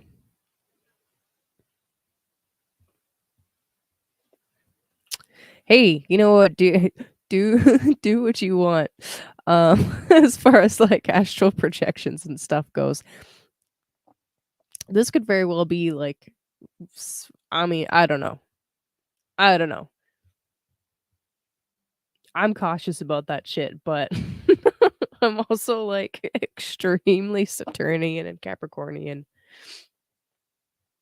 So I'm like, nope, I'm gonna stay right here. Thank you. Okay. All right. So DN, you want me to pull another card for you? Oh my gosh. Okay, I'm going to read this question out loud for you guys because it's ridiculous. If a bird dog falls over drunk in the Canadian forest and Ragai finds it, does anyone hear him if he makes noises of disgust? A. What? Oh my god, you're ridiculous. Oh man. Yeah, right? I personally, I would. But again, I'm a little paranoid about that kind of stuff. I'm like, no, fuck you. I fought hard to be here, okay, in this body. I've had to make the decision to stay, right? So I'm like, I don't know. Only if he barks like a bird dog. Okay. There's a lot of forest stuff here, guys. All right. I'm aware I'm not actually like finishing my sentences. I'm so sorry, you guys. I'm doing terrible. All right. Ragai. No, not Ragai. DN. Okay, let's focus.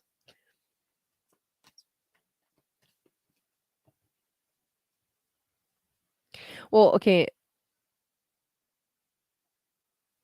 This this is not a crypto show.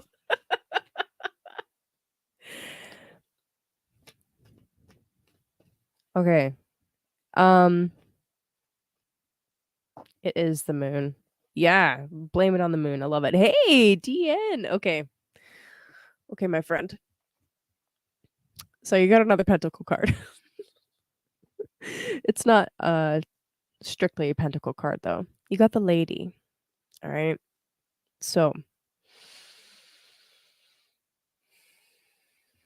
building on what your previous card was, the 7 of Pentacles, being all about delayed gratification. I love that you're getting the Empress now.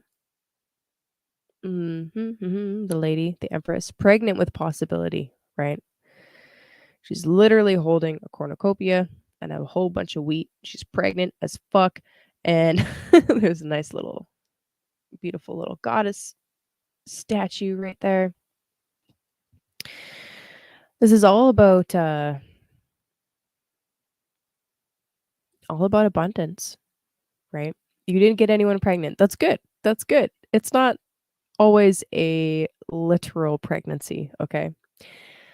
It can be talking about just being pregnant with possibility, right?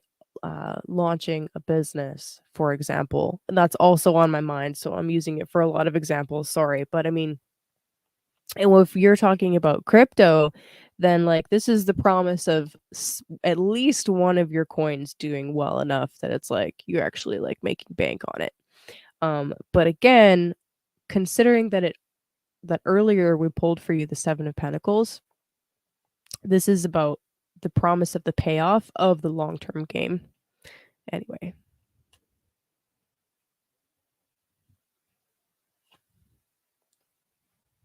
So, pregnant with possibilities.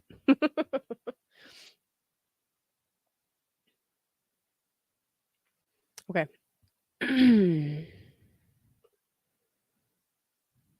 Scorpio. Scorpio. How you doing, Scorpio? How are you doing? This is pregnant with chocolate milk. Oh my god, Logan. What's up, Juan? Juan, have you received your Cthulhu deck yet? Because this is a great time for that.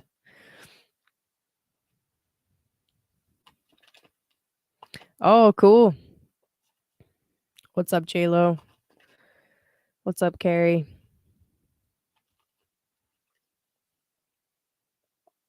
J-Lo. J-Lo dips into the well of weird. She knows what I'm talking about. Oh, man. I was hoping you would get it like before Scorpio season was finished, but that's okay. All right, Scorpio. Let's focus here. So, yeah, how you doing? This eclipse is happening in your 7th house, right? The Taurus Scorpio axis is the first 7th house axis, right? Scorpio first house is the self, 7th house is the other. Now, the 7th house covers a lot of different kinds of people. It could be talking about your spouse if you are married. If you are not married, it can be, and you're in business with somebody, it could be talking about your business partners. If you have any kind of a gig where you're counseling people, the 7th house is the people that you're counseling. And I don't necessarily mean like in a psychotherapeutic way. It could even be like podcasting, right? So a great example of a Scorpio that utilizes their 7th house all the time would be, say, Homie Romy, right? He's a podcaster. He does interviews. 7th house is activated all the time when he's doing one-on-one interviews, as an example. So anyway, eclipse on the first 7th house axis, not gonna lie, this is pretty intense. I think that this is really bringing people into your life that are really going to help you expand in some way. Okay. So Scorpio, you've been kind of going through it. I'm not gonna lie, not all of you, but a lot of you have had things being removed from your life. This is the nature of the South Node moving through your sign. You've had things being removed from your life over and over again, just preparing you for this moment, really. And by this moment, I am talking about the eclipse, but it's not something that's going to happen just like this. It's going to be a gradual unfolding where new people that are meant to be in your life are going to come into your life and will assist you in your further in your expansion, really.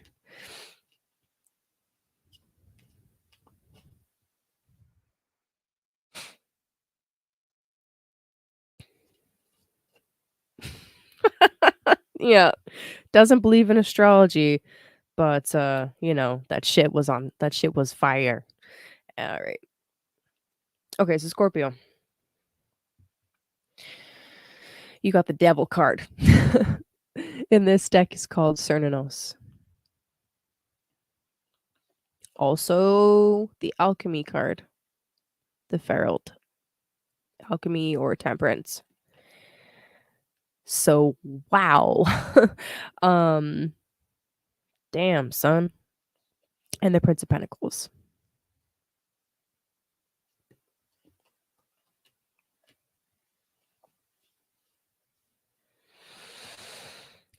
Okay. So, Scorpio, the fuck are you doing? What are you doing, dude? Okay.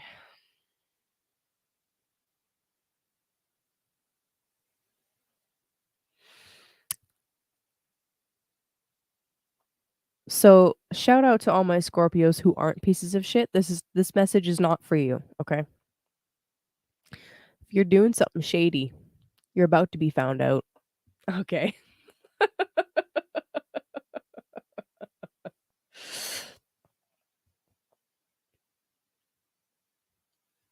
If that's not you. Oh man. God, how do I say this? The devil and temperance. It's kind of like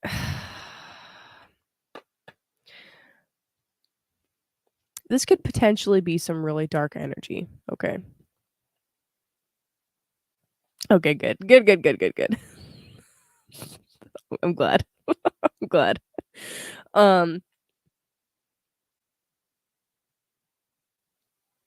but really, in this deck especially, this card is talking about this incredibly passionate energy. All right. It's sexual energy. All right. We don't need to beat around the bush with Scorpio. It's sexual energy. All right. How are you using it? Right? Are you using it for good or evil? With alchemy also coming out, temperance, art. This is the potential to take that sexual energy, right? And really make something really beautiful and divine with it. It all depends on whether you're going to be responsible with that energy or not, right? Let's pull this down a bit. There we go.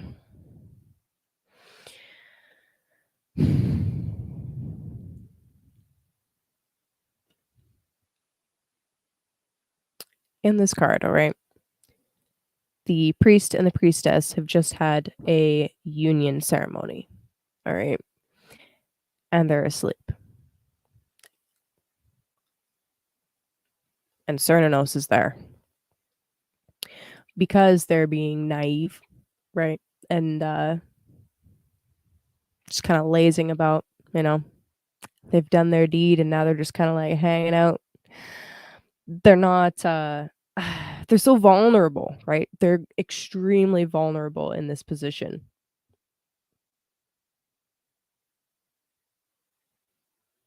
They're just fucking asleep, man. They're just asleep. And I kind of feel like this is more like you, Scorpio. Like the narration right now is like they're just fucking asleep. They're asleep. What are they doing? Um how often do you try to wake people up? I don't know. I kind of feel like I've definitely met Scorpios who are so tired of people not seeing what's going on that they've just fucking given up on everybody. They're like, I'm done. I'm done. I'm not engaging. Fuck all that shit. No one. No homunculus. Oh my god. You're all going on timeout. Uh, but anyway, I've definitely met Scorpios that are just at that point where it's like there's just no point. That's how they feel, right? They're black pilled as fuck. If this resonates for you, okay, dear Scorpio, then the cards are actually asking you to take that blackness, right? Which is a very important step in alchemy, is it not? And completing the process.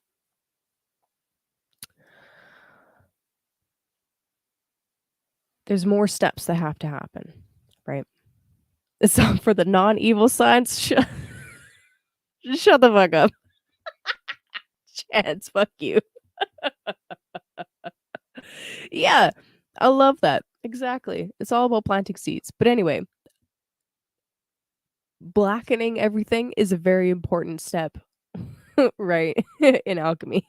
You have to burn all of the shit out of it first. The same goes for spiritual alchemy. You must go through disillusionment first. And then you can build from there, right? The Prince of Pentacles is coming out actually to encourage you to keep going. The Prince of Pentacles is about ensuring that what he's got right now is stable, right? He is planting seeds, just like Logan said. He is planting seeds, but he's also making sure that, you know, he hasn't planted so much that he won't be able to manage it all. He's being very calculated with his forward progression. He's still progressing, but not very quickly, because it's not about expanding right now. It's about perfecting what you've got. So anyway, you got this, Scorpio. Top popping. Yeah.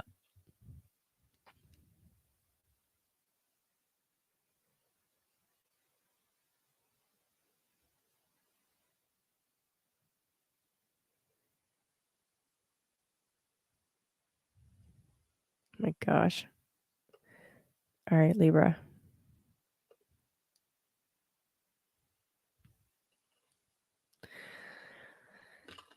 Libra. Oh my goodness, Libra. Okay. So, Libra.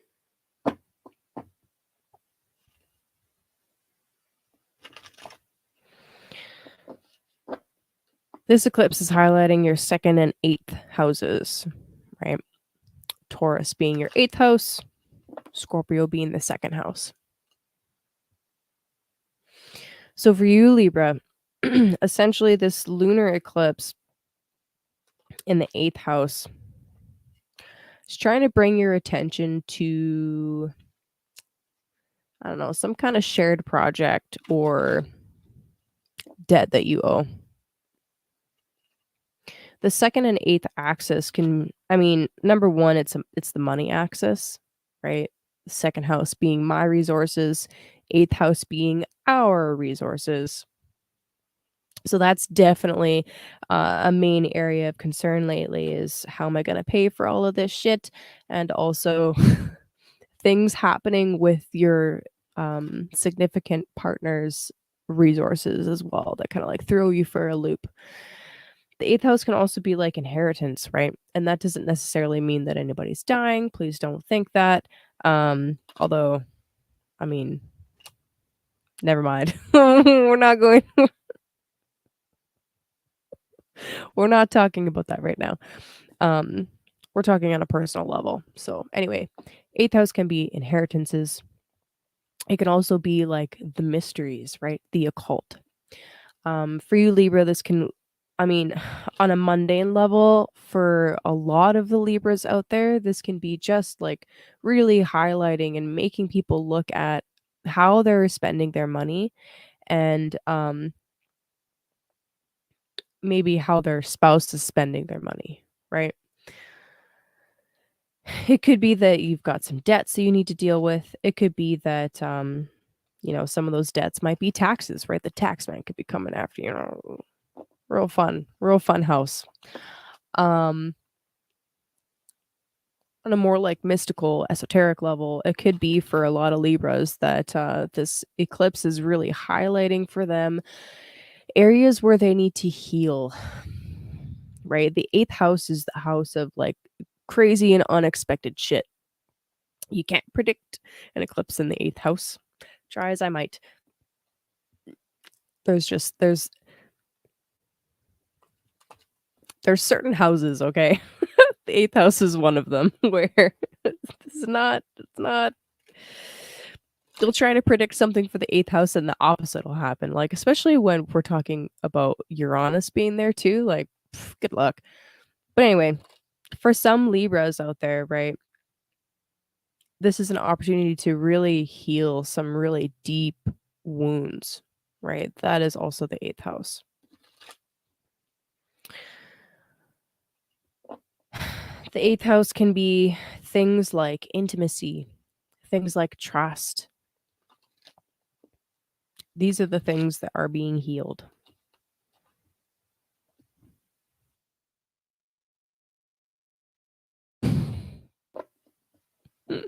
Thank you, D Vortex. I appreciate you.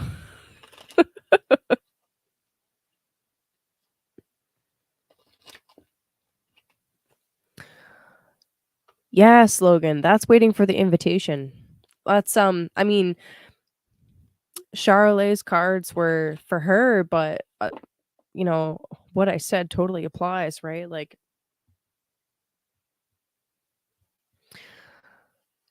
it's the same as people asking or not asking for help, right? Sometimes the more empowering thing is to let somebody struggle, even if it sucks.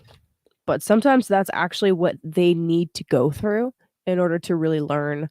And sometimes uh, it's more empowering for that person to be left alone until they ask for help.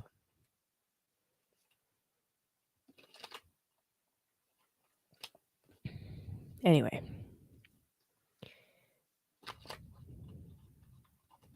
All right, Libra.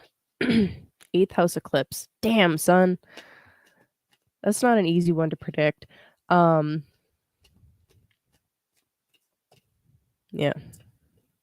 It's most likely from most people going to be about money.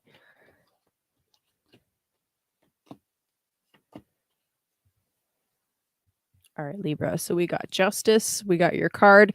Always a good sign when the major arcana for your sign shows up. That's great. Good to see you, Libra. I'm glad you're here. Ace of swords. Fuck yeah, that's lovely.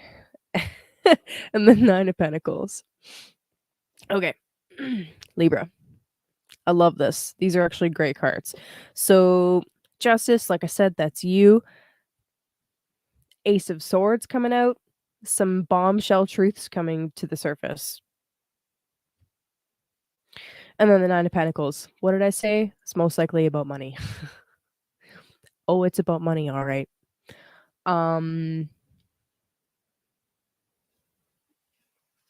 So Libra is crushing right now. You're right.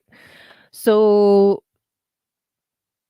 I didn't mention the Mercury Cassini, but that is happening in your 2nd house. So this is like an epic realization, being like, oh, okay, yeah, that's where that money's been going.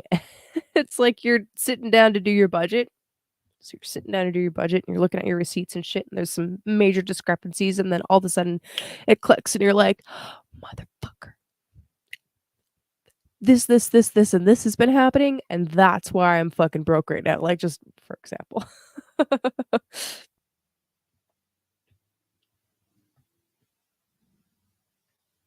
Word.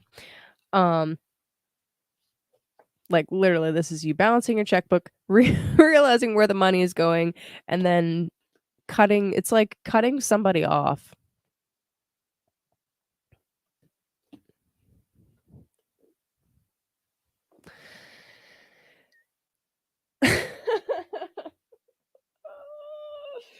Oh my god, sorry. I've been watching way too much politics. Way too much politics. Okay, so anyway, if that doesn't resonate for you, right, and it's not about money, I mean, the 9 of Pentacles coming out is telling me that it is about the money. This could quite literally be on a more mundane level. Like Andy just said, following the money, making some epic realizations about, you know, where certain payments have been going and coming from, right? And then justice being served or it being balanced out some way.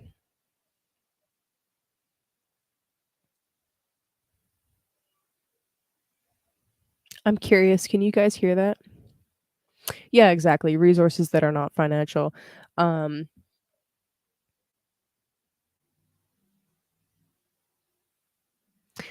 I personally know a couple Libras that are dealing with exactly this thing though, so okay. I don't think you guys could hear that, but that was just interesting timing. Someone getting upset about being cut off from something, even though it's like it's the right thing to cut them off, you know? Anyway, you might be dealing with that. Oh yeah, what's underneath? Where'd my deck go? Oh shit. Six of Pentacles underneath for Libra. Definitely reinforcing the idea of something desperately needing to be rebalanced out, or just balanced out in general. Yeah. Well, Stacey, you have Libra in your chart, though, right? Okay. Anyway, I think that the most important piece about this for you, Libra, is to really be very clear about your values and your boundaries. Um, like with the Mercury Kazemi happening in your second house, this is where this is coming from, okay? It's so important for you to understand what your values are and what your boundaries are. And then, that's how you can avoid people walking all over you by enforcing those boundaries and cutting people off when they need to be cut off. All right. I'm just going to beat a dead horse, so we're moving on. No beating dead horses, please. Alrighty. Look at us. Look at the time we're making. Virgo. All right, Virgo. So Taurus is your ninth house. So we are talking about the third and the ninth axis. Lunar eclipse in the ninth. Virgo, Virgo, Virgo. I love this for you, actually. So, not probably, you do. Everybody has Libra in their chart.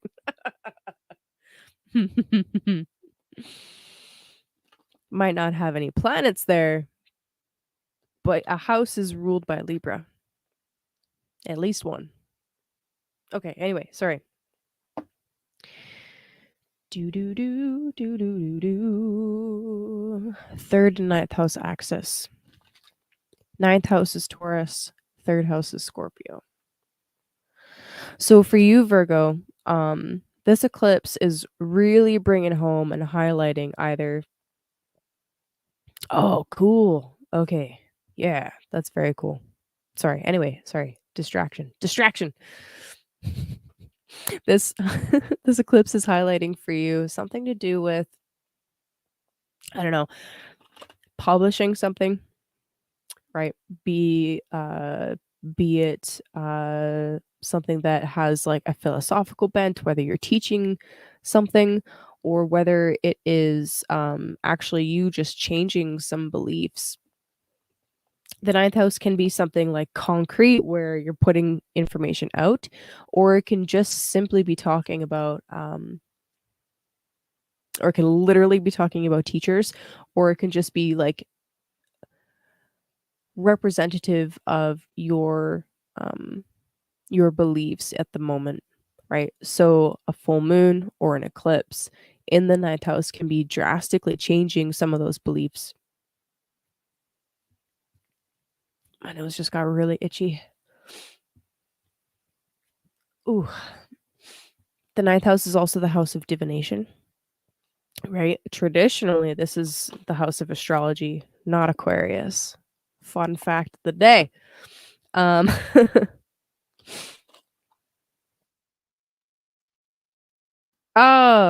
have a lovely day. Do you have a land? Breakfast for the troops. That's so cute. All right. So anyway, ninth house, right? We're talking about divination. We're talking about our belief structures. We're talking about teaching and publishing. These are all themes that are coming up for you right now, Virgo. The realization, the epic realization is coming from your third house. So again, similar to Pisces, this is not the kind of energy to be sleeping on, right? The Mercury Kazemi in the third house can quite literally represent a very potent conversation that needs to be had, that once had is probably going to totally shake some deeper held beliefs of yours. It could very well actually trigger you to take a trip, right? Some kind of quote unquote pilgrimage. That's the ninth house as well, by the way.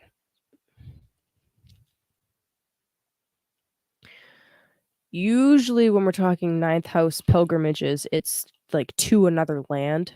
It doesn't necessarily have to be though, right? Like you can find sacred sites everywhere. And maybe that's actually what you need right now, Virgo, right? To find yourself in a sacred space. If you don't have sacred space in your own home, then, you know, I would recommend making a space. But you know, there's tons of like mounds and rock formations or old trees, right? So if you're struggling with anything or you know, you just need some space, then that's my recommendation for you. Make a little pilgrimage or a little trip out of it.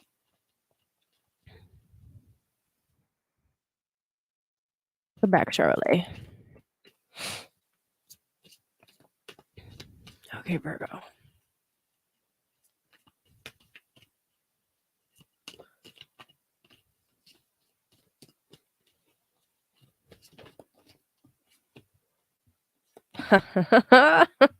What do you know? Shit. You are taking a trip. I fucking knew it. Anyway, 6 of Swords. We also got the Lovers, another 6. And the Prince of Cups. Damn. With the moon underneath. All right. So, Virgo. Very interesting.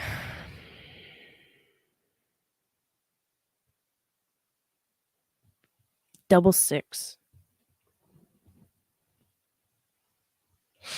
So, you are taking a trip.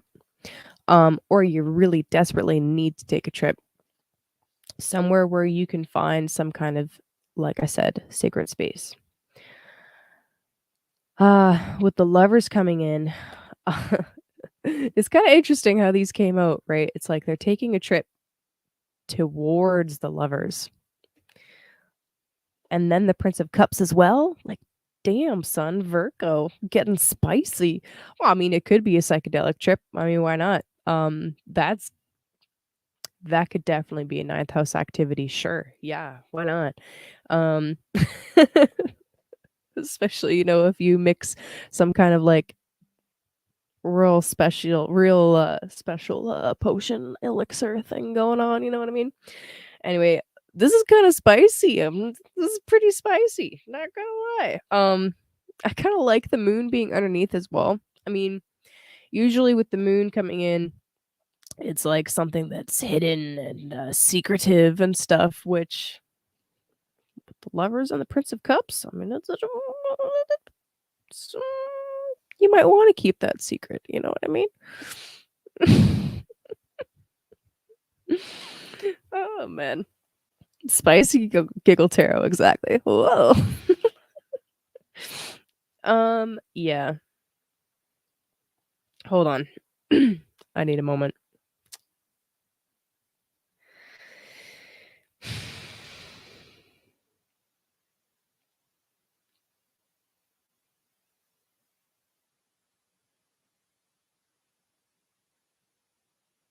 It's an interesting progression here, okay?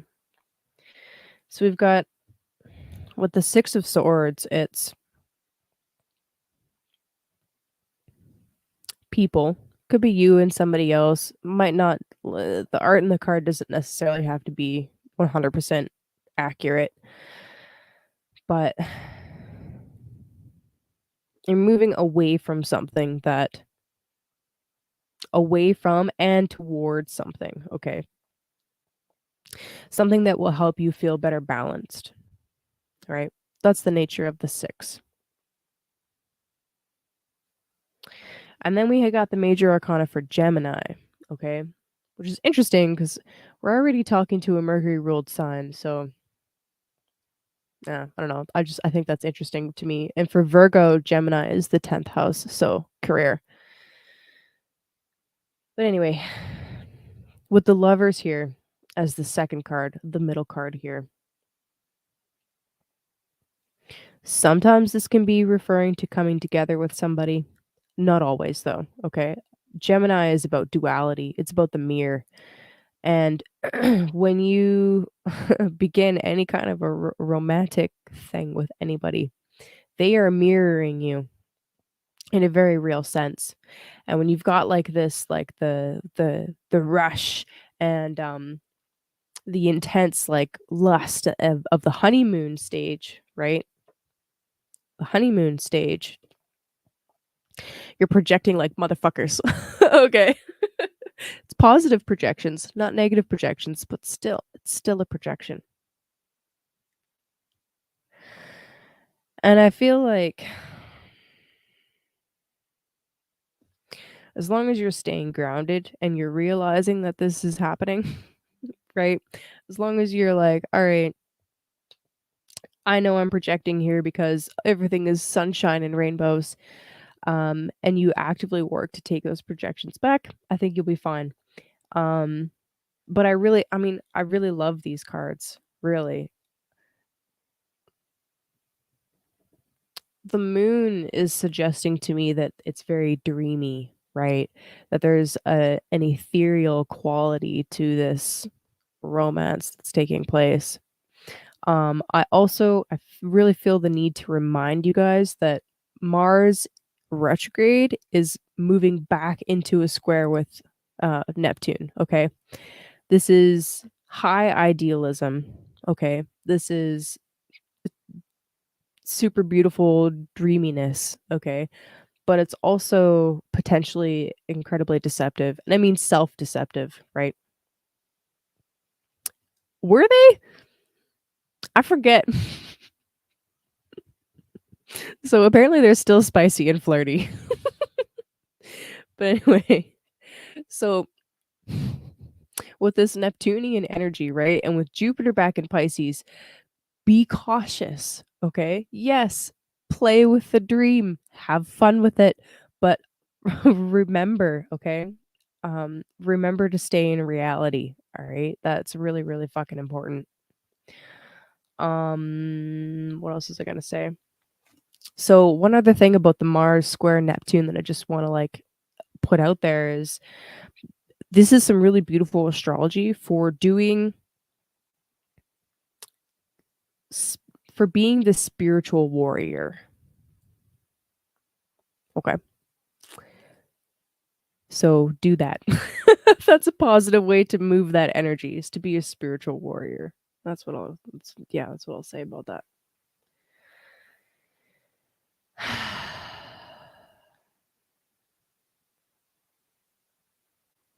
Yeah. Okay.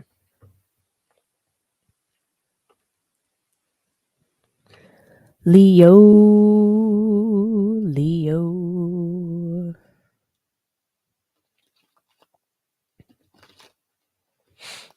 Okay, Leo.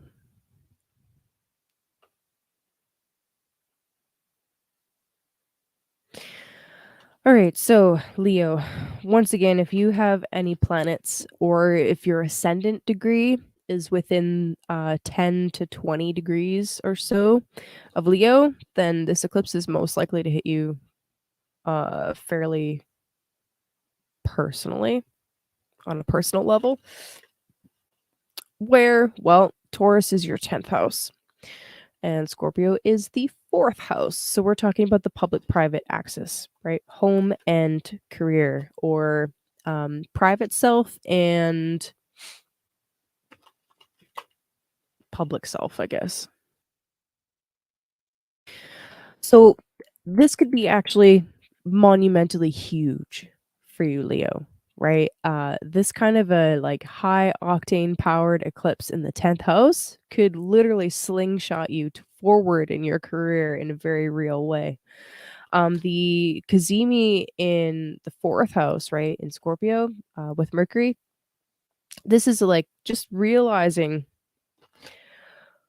making some really important realization about something that's going on at home that absolutely must be addressed in order for the slingshot to be successful. So no matter what's going on with career, with your public image, with any of that stuff, the works that you do in the world, your reputation, regardless, whatever the fuck it is, make sure that you are taking care of what's going on at home too. Okay. Yeah. It was really simple astrology for you right now, Leo. That's it.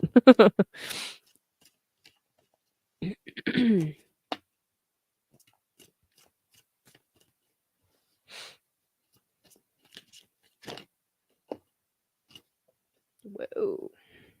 Okay, we're taking that one. Holy crap.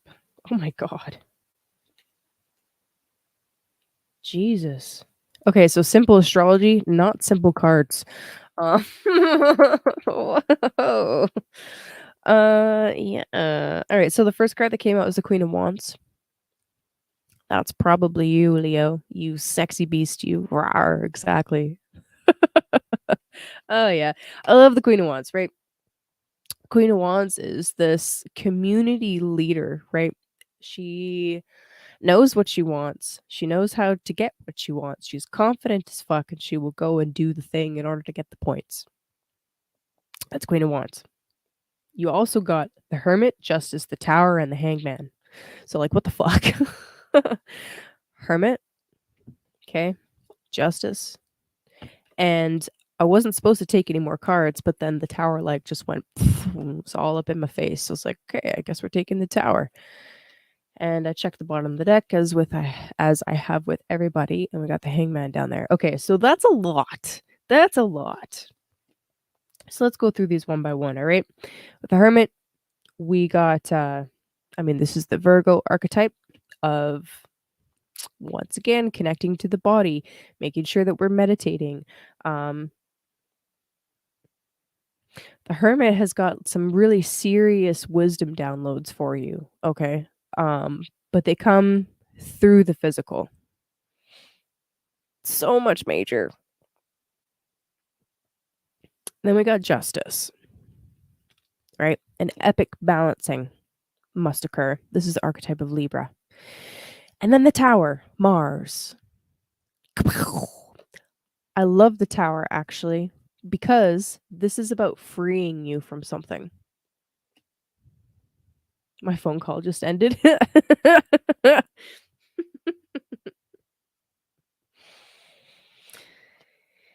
then the Hangman underneath. Okay. So, speaking of needing to be free of something, here's the Hangman suggesting that perhaps on some level, Leo, there's either a perspective shift that needs to occur or there's like something that you're just stuck on, I would say. We'll come back to that in a minute. So anyway, here you showed up, we all know when Leo shows up, they show up, okay? So good to see you here, Leo. Top hopping it all. With the Hermit coming out, I mean,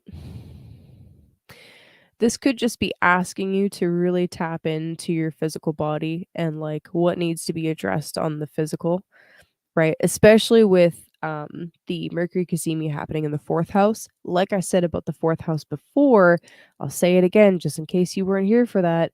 But the fourth house is stuff that we willingly bury. Okay. The eighth house is stuff we're not even aware is there and it just pops out. It's like, oh shit, I got to deal with that now. The fourth house is, you know, it's there and you bury it. Okay. It's also our roots, our anchor, what helps us stay anchored. And if there is rot there, Scorpio, if there is rot there, it must be cleaned out. It cannot be ignored. Okay. Mercury Cazimi is going to make damn sure that you are aware of whatever it is. Okay. So, anyway, the Hermit coming out is suggesting to me that there is something that needs to be shed, right? Something that needs to be shed, something that needs to be taken care of. With Justice, this will help you gain better balance, better beauty. I don't think I need to talk about the scales too much more. I feel like I already harped on that quite a bit. But what I will say about Justice coming out, I mean, actually, that's kind of neat. I just noticed this. So he's holding up the lantern, and then she's holding up the scales. That's kind of cool. It's like, actually, that ties perfectly into the scales. He needs to shed something, right? That's the heart. There's something that you need to let go of that's weighing your heart down. And in the process, he's going to gain more wisdom, which will also at the same time make the feather heavier. So that's kind of cool. These two work together. And whatever it is, it's going to be a big old lightning bolt. Yep. Yeah. And again, tarot card's not a bad card. People don't like change. People don't like things that are unexpected and like in your face, but that's the tarot card, my friends. Mars isn't exactly like nice about how he goes about doing things, but he's a liberator in the end.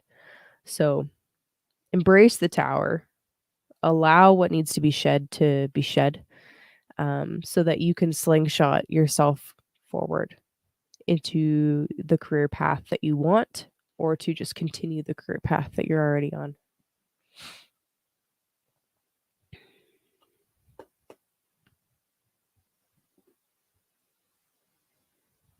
I need a second.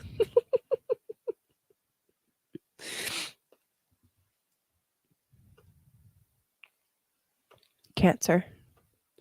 Cancer, Cancer. Da, da, da, da, da, da, da. So for you, Cancer, the lunar eclipse is happening in your 11th house.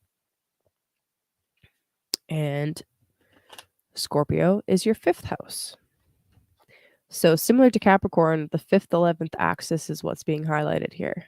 I love this for you.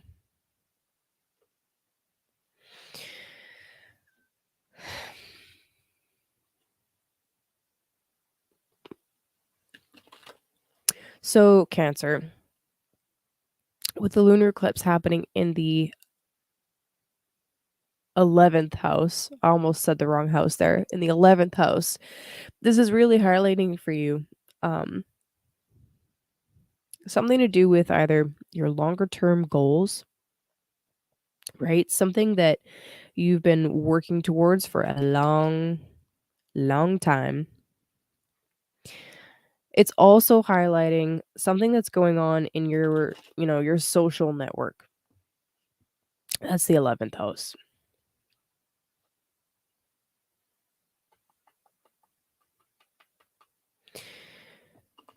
And it's not necessarily a bad thing, right? Like, it's not a bad thing that's happening in the 11th house. It's actually just more like a culmination, or a change of pace, or, it's like how do I describe this fucking lightning bolt?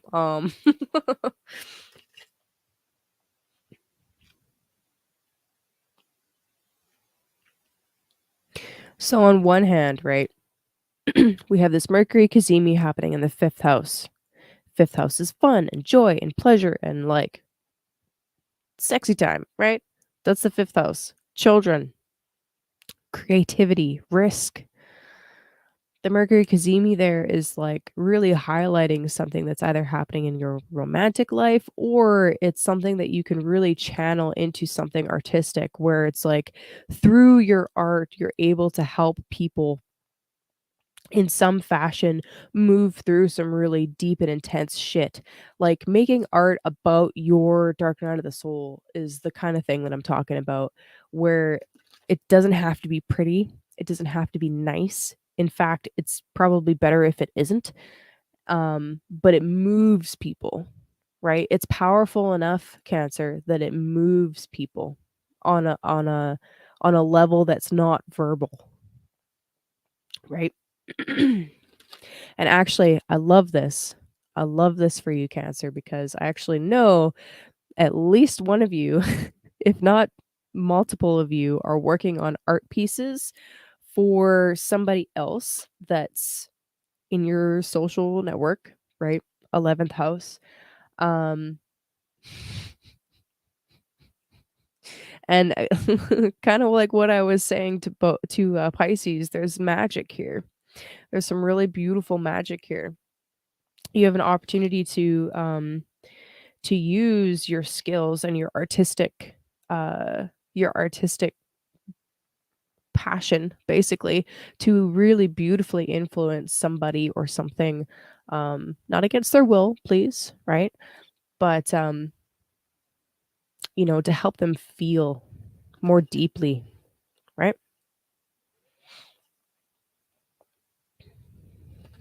Or immortalize a moment, right? Through art. That's beautiful. I love that. That's magic.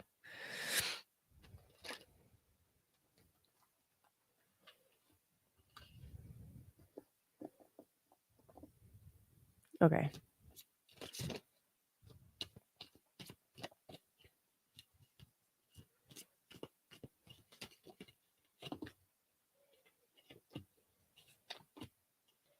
Interesting.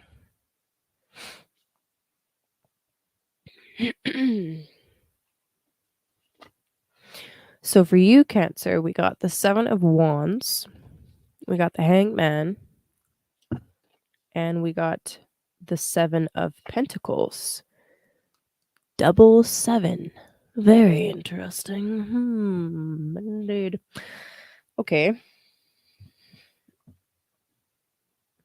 That's weird. I don't see how this connects to the astrology yet. Sometimes it connects back in a minute, but anyway. So 2 sevens.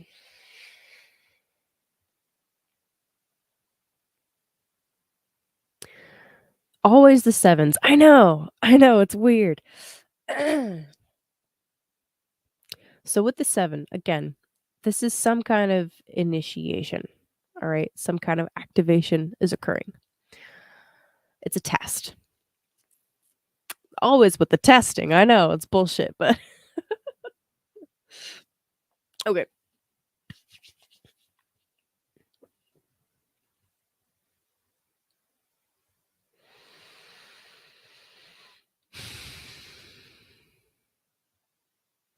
We are talking 11th house. Okay. What is an opinion that you hold, a stance that you hold that might be unpopular that you need to defend? You're going to need to defend it.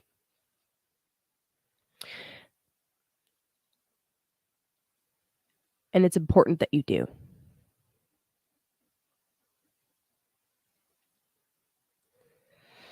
Then we got the Hanged Man. I mean, for some of you, it could actually be that you're being way too defensive. I mean, the Hangman is naked, okay? He is buck naked, tied up, upside down from a fucking tree, right? Like, he ain't defending shit. Um, seriously, though, he's incredibly vulnerable. No defenses. And it's in stark contrast to the Seven of Wands, which is on a tower with a little bit of armor. I mean, he's mostly naked. He has a helmet, so pretty useless. But no shoes. Oh man. But he's got a weapon, right? He's got a weapon and he's got a tower and he's got a helmet, right? He's a little bit better prepared to defend himself from something versus this guy. And I'm actually wondering if don't do your manifest magic with that guy. Yeah.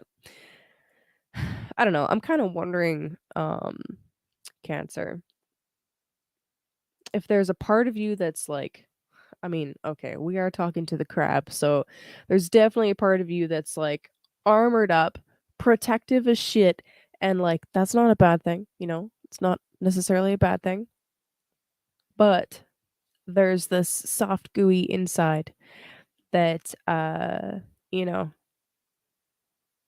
that's what you're protecting, right? You could very well quite literally, oh my god, you guys, no BDSM in the chat. Okay.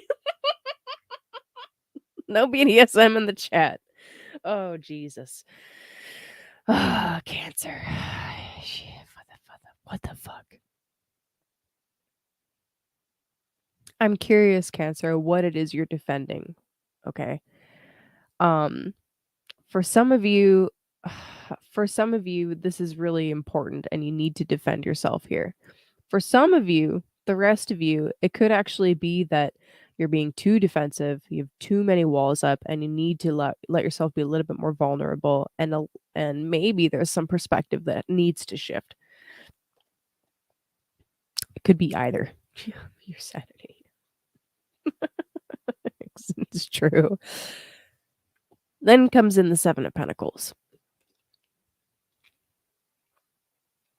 I actually kind of get the sense that you're going through a really important process right now that can't be rushed, right? Seven of Pentacles. It's about the long-term game. You can't rush through this process, right? This is a really important transformation and metamorphosis.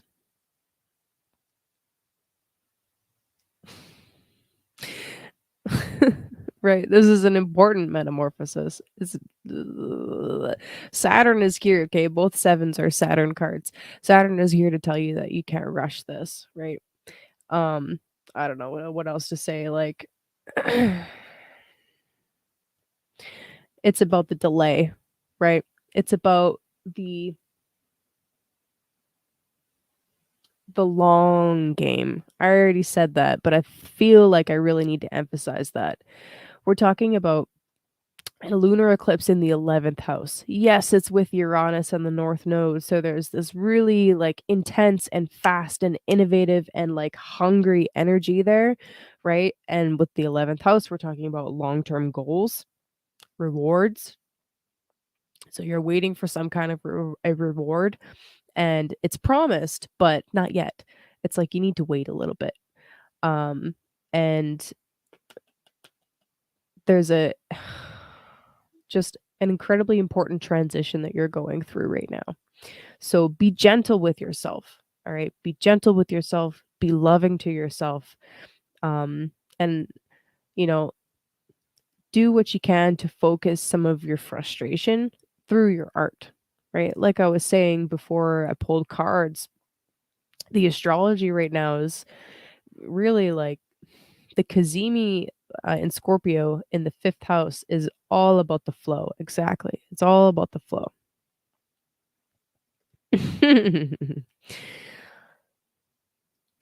So if you're feeling frustrated, if you're feeling like, you know, things are coming up and you're getting like defensive or whatever, take a step back from those situations, those conversations, whatever they are. Take a step back and refocus elsewhere. Because like, I don't know, you're in a big stage of transition. An important moment is occurring and it's like it's not something that can be rushed, right? Anyway. Yup. And that sucks, right? That can be really uncomfortable, especially if you know, you're younger. But it's important, right? It's important to keep encouraging them to keep developing that because being comfortable being the odd one out, is what the people that are comfortable being the odd one out are the people that didn't fall for the psychological bullshit over the last 2 years, right? They're the ones that made it through.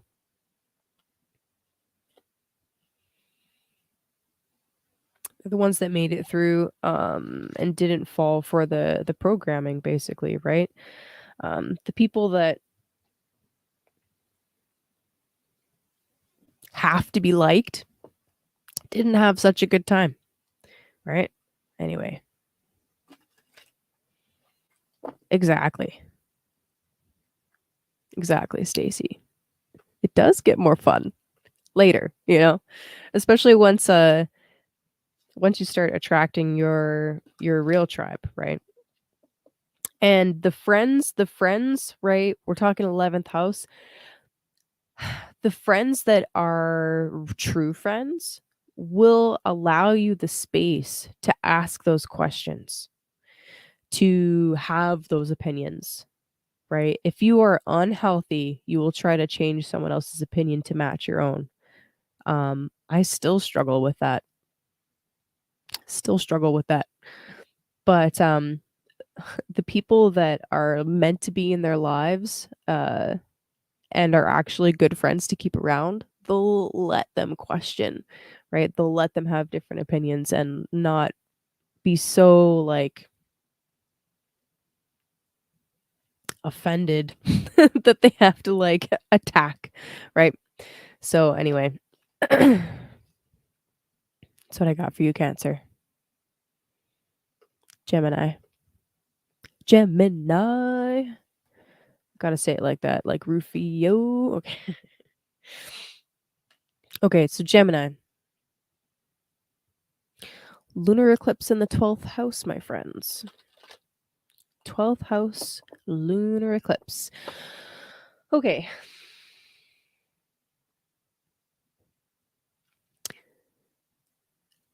If you have mugwort, tonight would be a great night to take that. Just saying. Lunar eclipse in the 12th house, pay attention to your dreams, right? Pay attention to your space while you're meditating, basically, right? What kind of stuff comes up when you're meditating? Anytime you are in isolation, this nice, JLo. Yeah. Anytime you're in isolation, this is a potential to activate the 12th house, or you have the potential to activate the 12th house, right?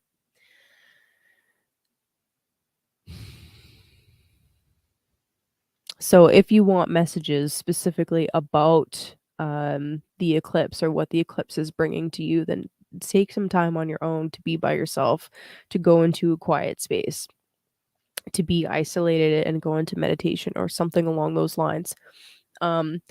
And like, you know, sitting still and like emptying the mind is not effective for everybody, right?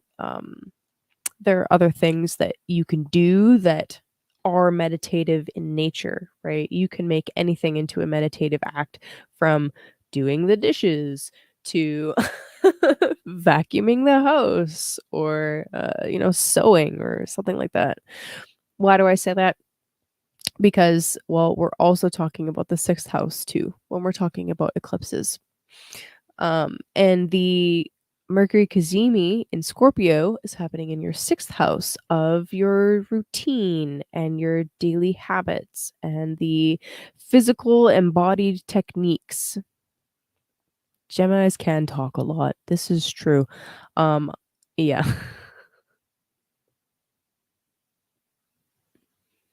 Aw. I love that, Charlotte. Sounds like you raised some pretty badass kids.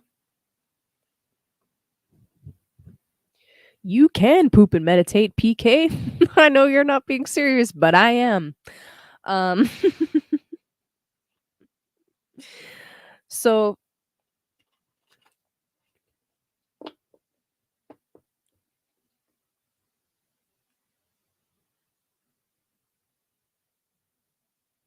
similar to what I said about to Sagittarius, where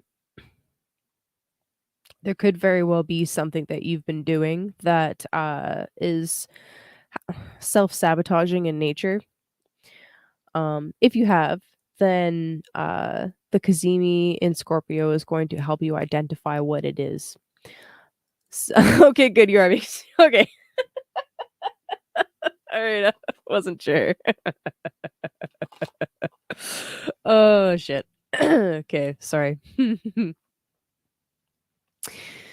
So anyway, the Kazemi in Scorpio is going to help you identify if there has been anything that you've been doing that is unhelpful. That's the best way I can say it. Otherwise, basically what I would say also is to be well, no, I don't want to put that out there.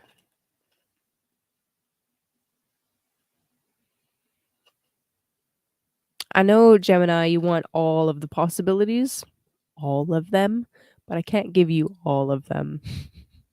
It's too many. I'll be here all day.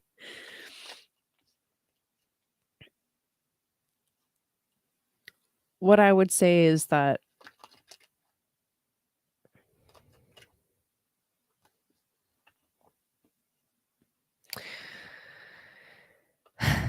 use this time over the next, tonight and tomorrow, while we're in this like eclipse window to just kind of like chill out and clean a little bit, you know?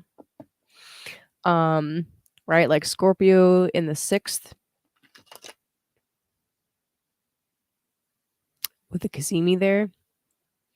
As soon as you start cleaning out, whether it's like getting rid of old tax documents or like literally like going through your fucking filing cabinet. Like, that's what I'm talking about here. um, or cleaning out your closet, right? As soon as you start doing something like that, put on some like nice music, maybe get some incense going and like make it a thing. Um, you're gonna know all that you need to know, right? And if nothing comes to you, then nothing was meant to come to you, and it might be something that'll like sink in later, right? Okay.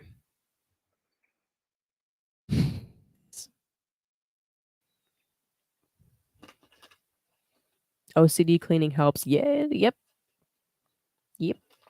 Yeah, exactly. Like, honestly, because Mars has been in your sign and it's retrograde and there's all this like raw, crazy mental energy, you don't need to think up every single possibility. In fact, sometimes that kind of shit makes you sick, right? So channel that energy into something else. That's what I'm trying to say.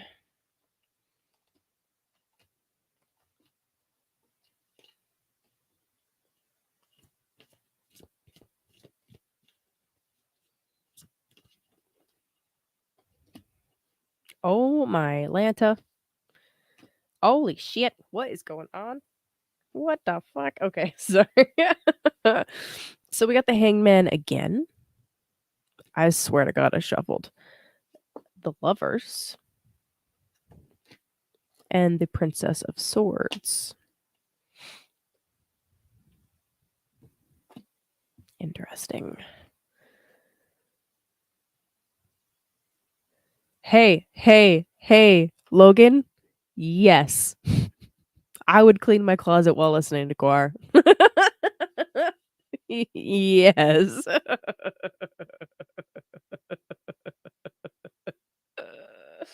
Okay.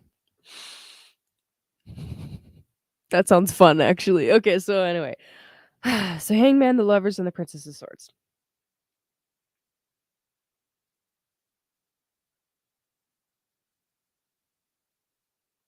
Well, number one, it's great that you showed up to the party, Gemini. That's lovely. So just like Libra, you came out in your major arcana, so that's great. Good to see you, Gemini. Thank you for being here. I appreciate you. Um, but like literally, I have Venus in Gemini. I love Gemini. But anyway, okay, so Hangman, the Lovers, and the Princess of Swords. Huh.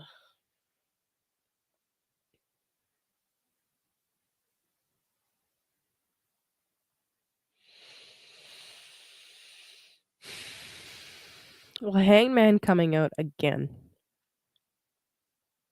I feel is emphasizing the need to take a mental chill pill.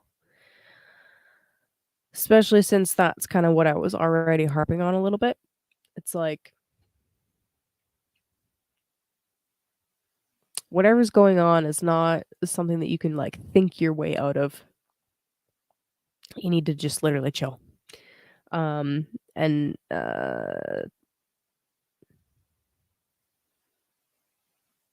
be yeah, dude.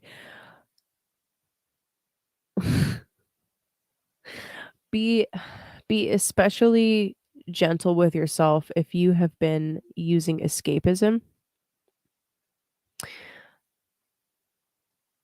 and try to bring it back in, right? Try to bring it back down.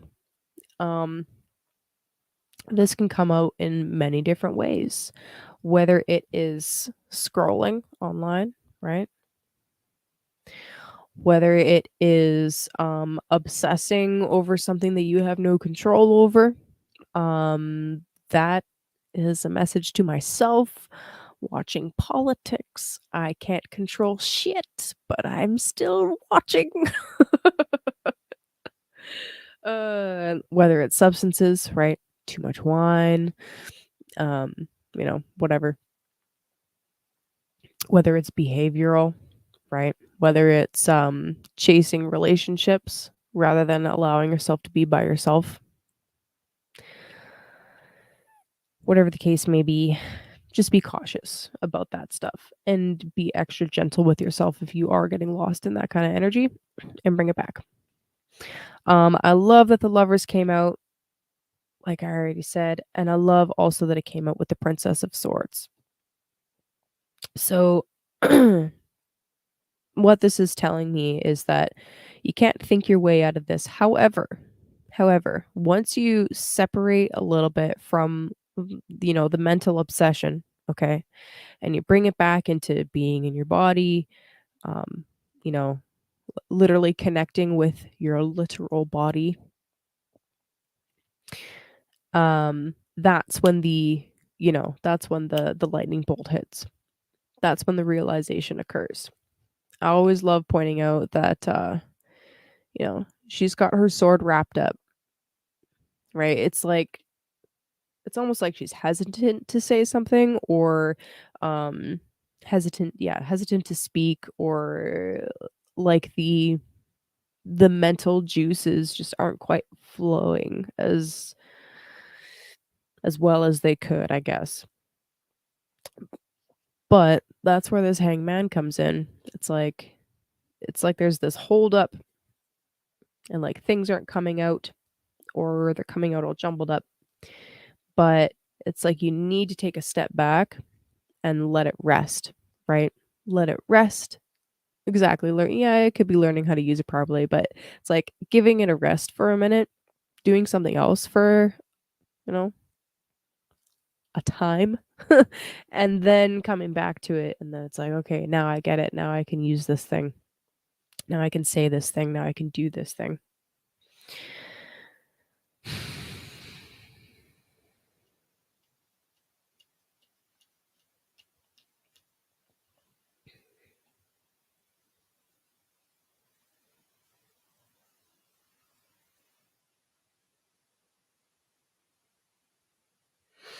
Yeah, again with the like being tied up thing.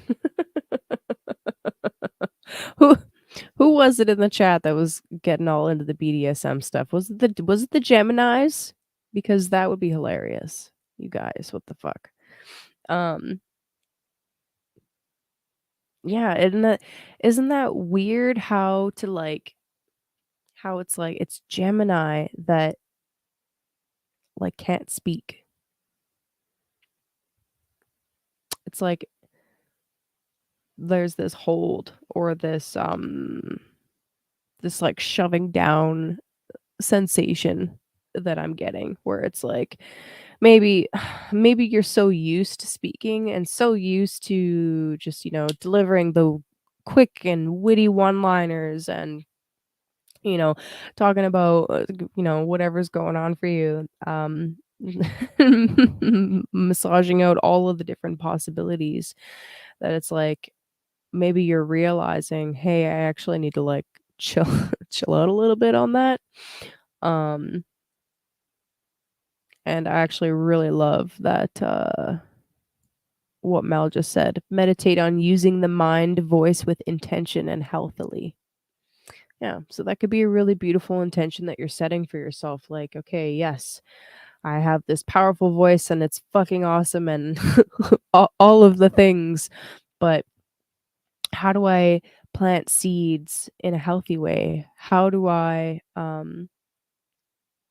help other people awaken, but without forcing them to? How do I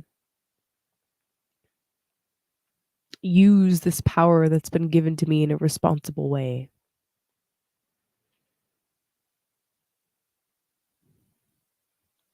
Cuts like a knife. And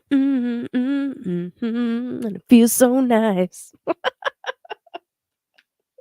Was that Brian Adams? Oh my gosh. But anyway, just want to say, Gemini, underneath the deck, we've got the Four of Pentacles. So this to me is actually telling you that while you're struggling with your words and with like, this like stop and go, this like stop, go, stop, go, stop, go, stop, go kind of energy, it's helping you to build a solid foundation, right? So anyway,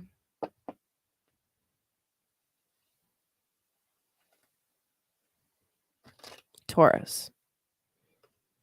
Feels so right. Na na na na na na na na na na. Okay, so Taurus, lunar eclipse in your sign, bruh. That's exciting. Not gonna lie. Okay, so damn, this is kind of a crazy eclipse. Yeah. So if you're a Taurus rising, Taurus sun, Taurus moon, your whole fucking life is changing. Hope you're ready for that. Uh, no big deal. Uh, yeah. I don't know. I would encourage you to look at your chart. Okay, if your sun, your moon, or your rising is within 10 degrees to 20 degrees of Taurus,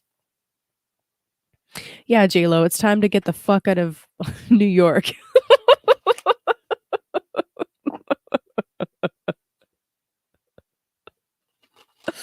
Oh shit. Um, did I make the bull sound? I didn't even realize. Yeah, this eclipse is 2 degrees away from my sun, by the way. So I'm like, the fuck's gonna happen? Um, oh man. Yeah, so your whole life is changing. It's not a bad thing. I think it's a fucking great thing. The first and seventh axis, right? So Taurus is your first house. That makes Scorpio your seventh house. There's realizations that you're making. That's the Kazemi energy about the kinds of partnerships that you've been calling in. And it could actually be like literally planting seeds in the spark of something new, some new kind of relationship. And again, it doesn't have to be a romantic thing, right? I know I harp on this a lot, but I have to specify, okay? It doesn't have to be a romantic relationship. It could be a business relationship. It can be a one-on-one relationship of any kind. Um, Regardless, there's realizations that you're making about how you show up in relationship and what kinds of people you're attracting to you and allowing into your energy field.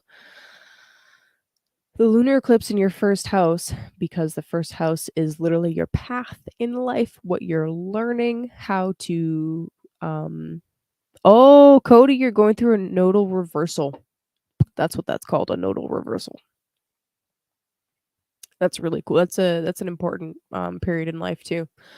Um but because this is your first house that we're talking about, there could be major changes going down with your physical body, right? That's the first house. There could be huge changes happening with like just the direction of your life. Like I know that's not a little thing to say, but I'm serious. Uh Especially with Uranus involved, okay? With Uranus involved, it's yeah, it's not a little deal. Your life is going to look completely different in a year. right? It is. And that's exciting. Like, get excited. Like, damn, son. This is really like fun astrology. Like this eclipse is not really fun. It's probably going to be a bloodbath, but afterwards, like the effects of it, it's going to be great. Um you're if I told you, okay, Taurus, exactly how your life was going to change in the next 5 years, you wouldn't believe me, okay? So just be here now in this moment and embrace the changes because they're happening whether you like them or not. Okay. So we got the World and we got the Two of Cups that came out right away. Damn, son. Also, yeah, dude. JLo, I'm excited. We need to book book a time. Okay, and also the Nine of Swords. So the World and the Two of Cups. What was I just saying about your entire fucking life changing and who you're attracting in and all of that stuff going through major changes and upheaval? Yeah, exactly that. Bloodbath. Oh, fun. No big deal. Dude, I mean, okay, earlier I said don't watch social media, but I'm gonna be watching the election stuff tomorrow because I'm like, what the fuck's gonna happen? Oh my god, sorry. Anyway, so Taurus.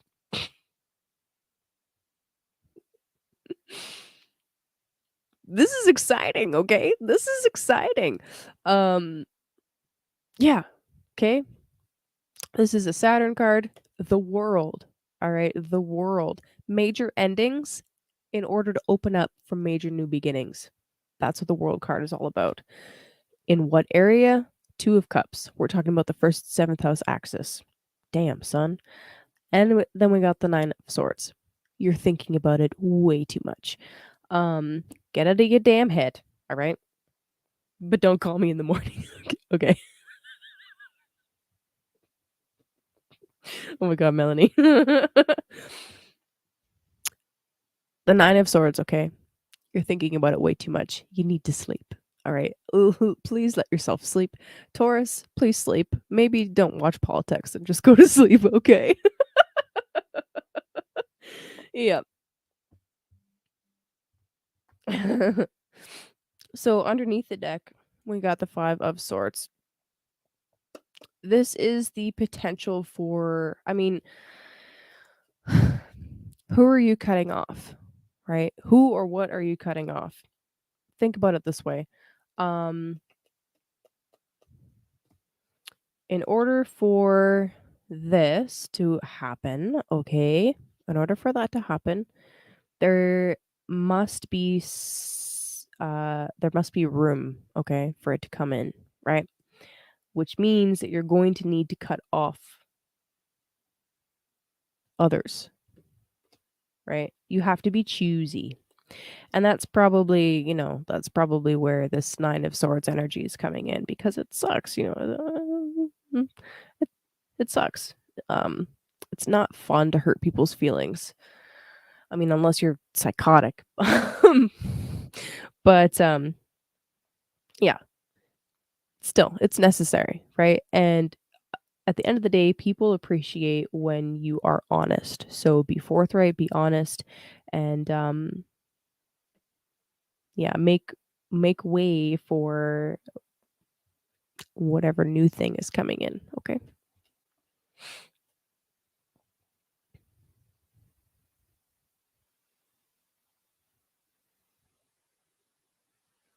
Word. Okay, Aries. Aries, just want to double check that I'm not missing anything in my email. Okay, good.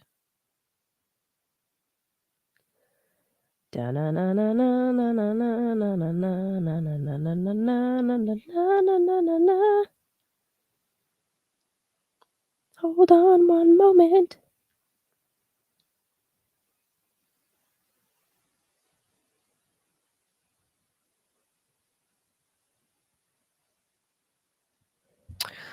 Aries. What the shit? So lunar eclipse is happening in your second house. Dos cervezos, por favor. Just kidding. I don't know why you're ordering beer, Aries, but apparently you're ordering beer. Okay, so lunar eclipse in the second house. All right, so second and eighth houses are active. With the second house, we are talking about resources, value, right? Oh, I thought you were calling me Tom, and I'm like, what? Yeah, J-Lo, that works. That works for me as well.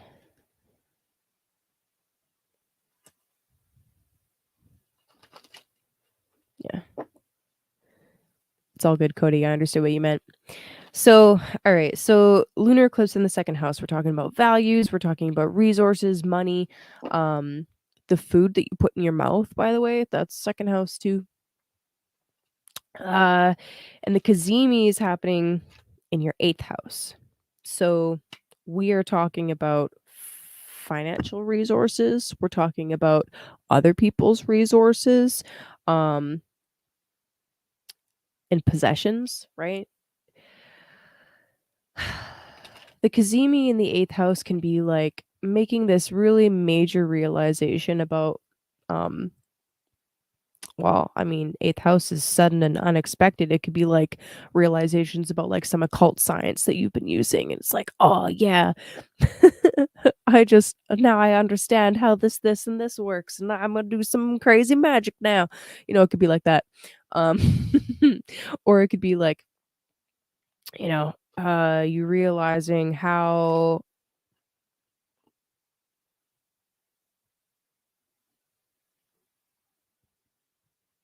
somebody else's business has been affecting you, whether positively or negatively, right?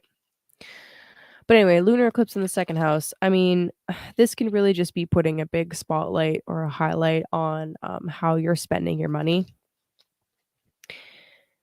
and how you're making your money, right? Not just spending, but also making.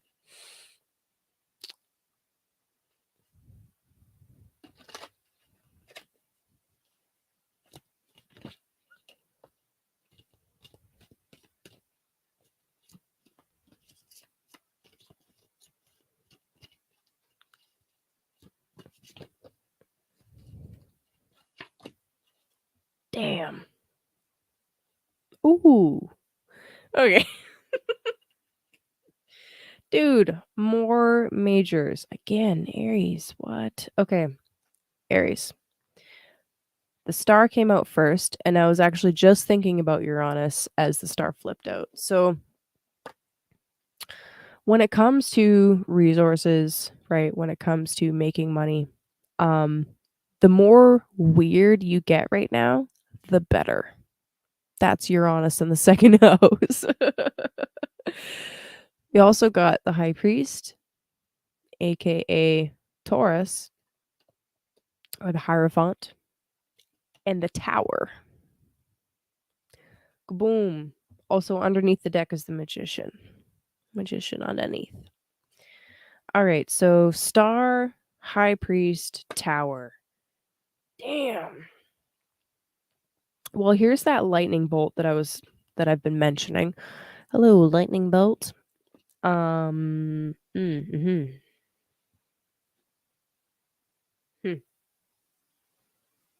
Okay. So the weirder you get, the better. Embrace that.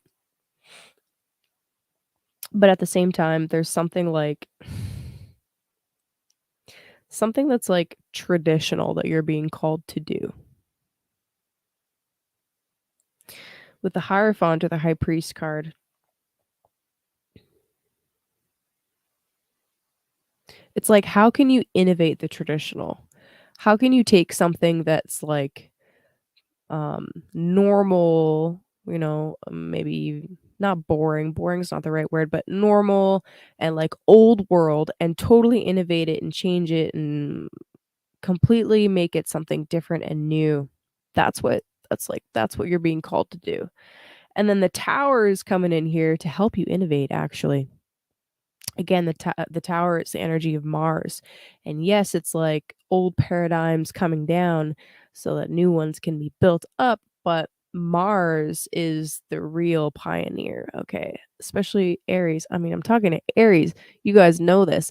The archetype of Aries is not just the warrior, it's the pioneer, okay? It's the first. They are the first to do something. They're the constructors.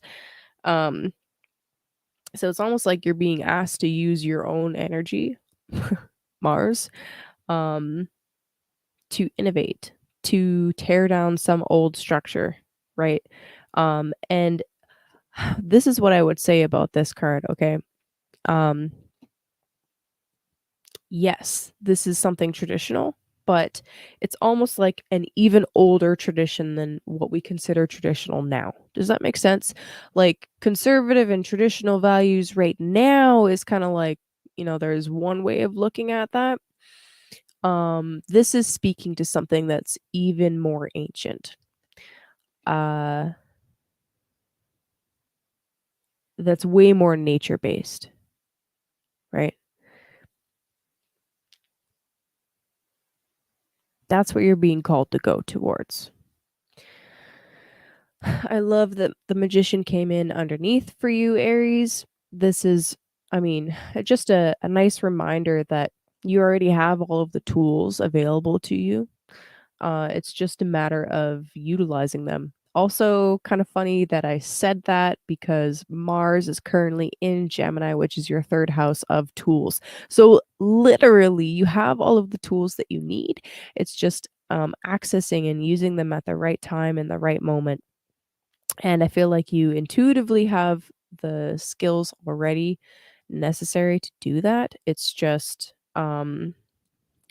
tapping in with your body, right? Making sure that you're connected with nature and not being afraid of any tower moments, quote unquote, that might be thrown at you.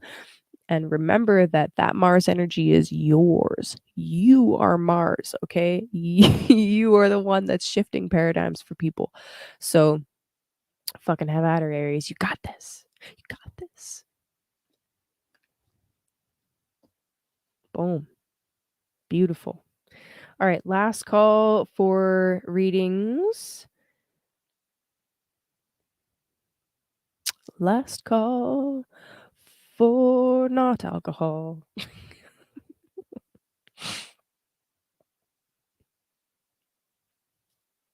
Anybody, anybody, anybody.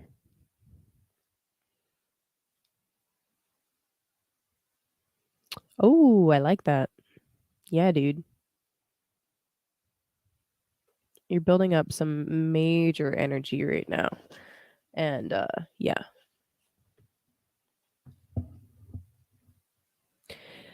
How you gonna use it? Be the wizard pioneer.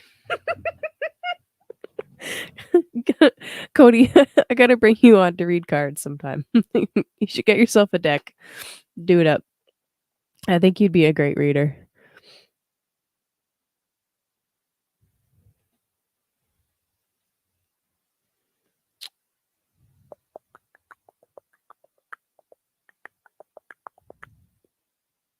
Cool. Okay, my friends. Thank you so much. Um, you got this. On a mundane level, the news tomorrow is probably going to be a little crazy. Keep in mind that eclipse is kind of like, it's not just like a in the moment kind of thing. It's more like the energy of the eclipse carries forward for a little while. And you start feeling the effects of the eclipse well before the eclipse actually takes place. But yeah, just kind of keep that in mind. Um And yeah, I fully anticipate absolute chaos in the news cycle this week. Maximum spin, right? I mean, we are dealing with Hollywood. You know this. So do what you can to save screenshots and save stuff offline if you're that kind of person that does that kind of research and pays attention. But also, if you're the kind of person that doesn't pay attention, that's fine. That's cool. Then this is really excellent energy for like doing some really beautiful works of art. And I actually would say that for everybody. And if Davin were here, Davin would tell you to do art too. Okay, so yeah.